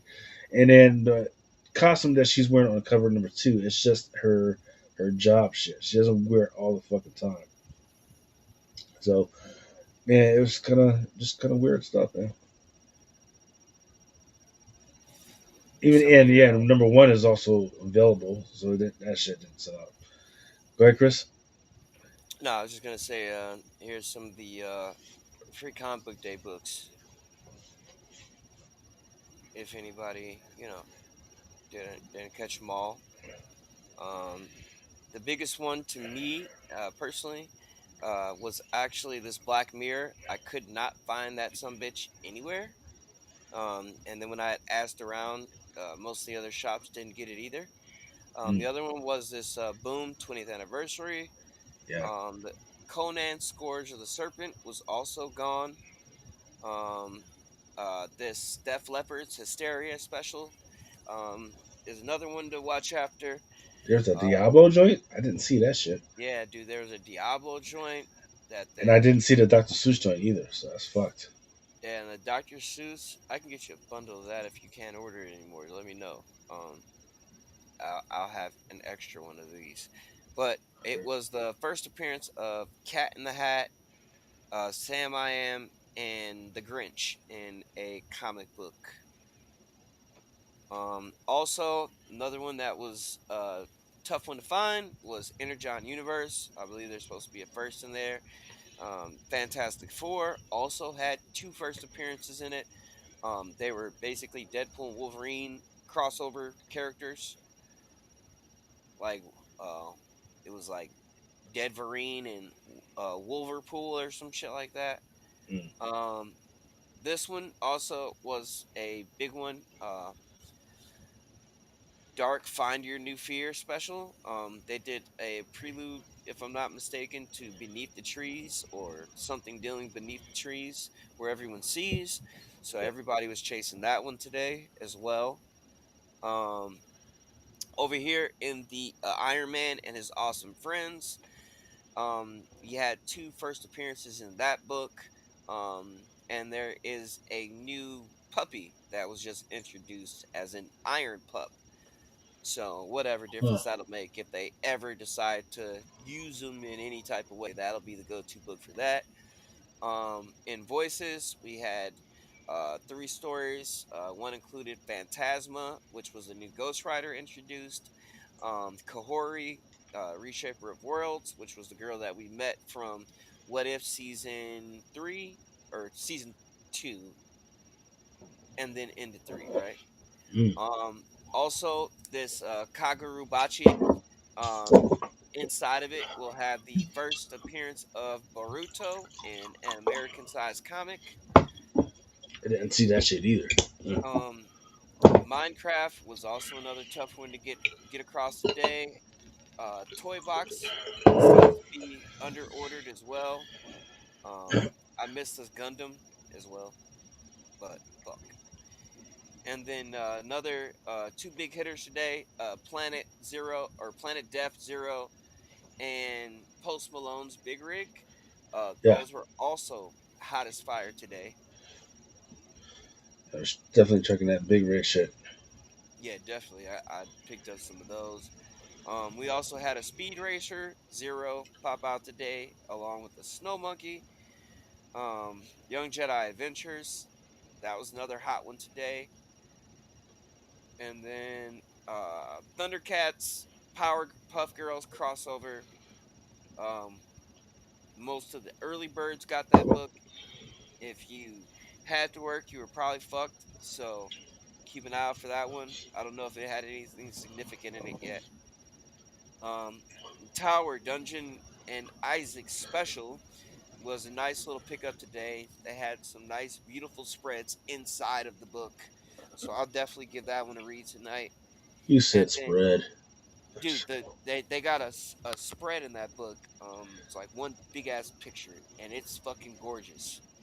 Um, I got a chance to flick through some of these before I picked them up. So, Transformers, worst spot ever. I was hearing good things about it. Of course, it's about the Transformer that only turns into a pin, and he doesn't feel like he lives up to his Decepticon hype. So, make sure you grab one of those too if you get a chance. But that's all I got. I just wanted to run over the free comic book day books, just in case people missed anything, and that should tie it up for books for next week. That should tie it up for everything, man. It's like, look, we did talked about Thunderbolts. We did stuff that came out last week that sold out. We did FOC, and you just rounded it out with stuff that's coming out on Wednesday 5th? Yeah, Wednesday on the 7th. 7th. Wednesday 7th. And So this is one last book, Blood and Thunder #1, The Incentive by J. Scott Campbell. So if you see those, pick them up. That's sold out very quickly. yeah. All right. That sounds good, man. That sounds like that's the end of us, man. And once again, we will be back next week, week 19, to bring you all the good stuff that's going on FOC and all the other comic book news.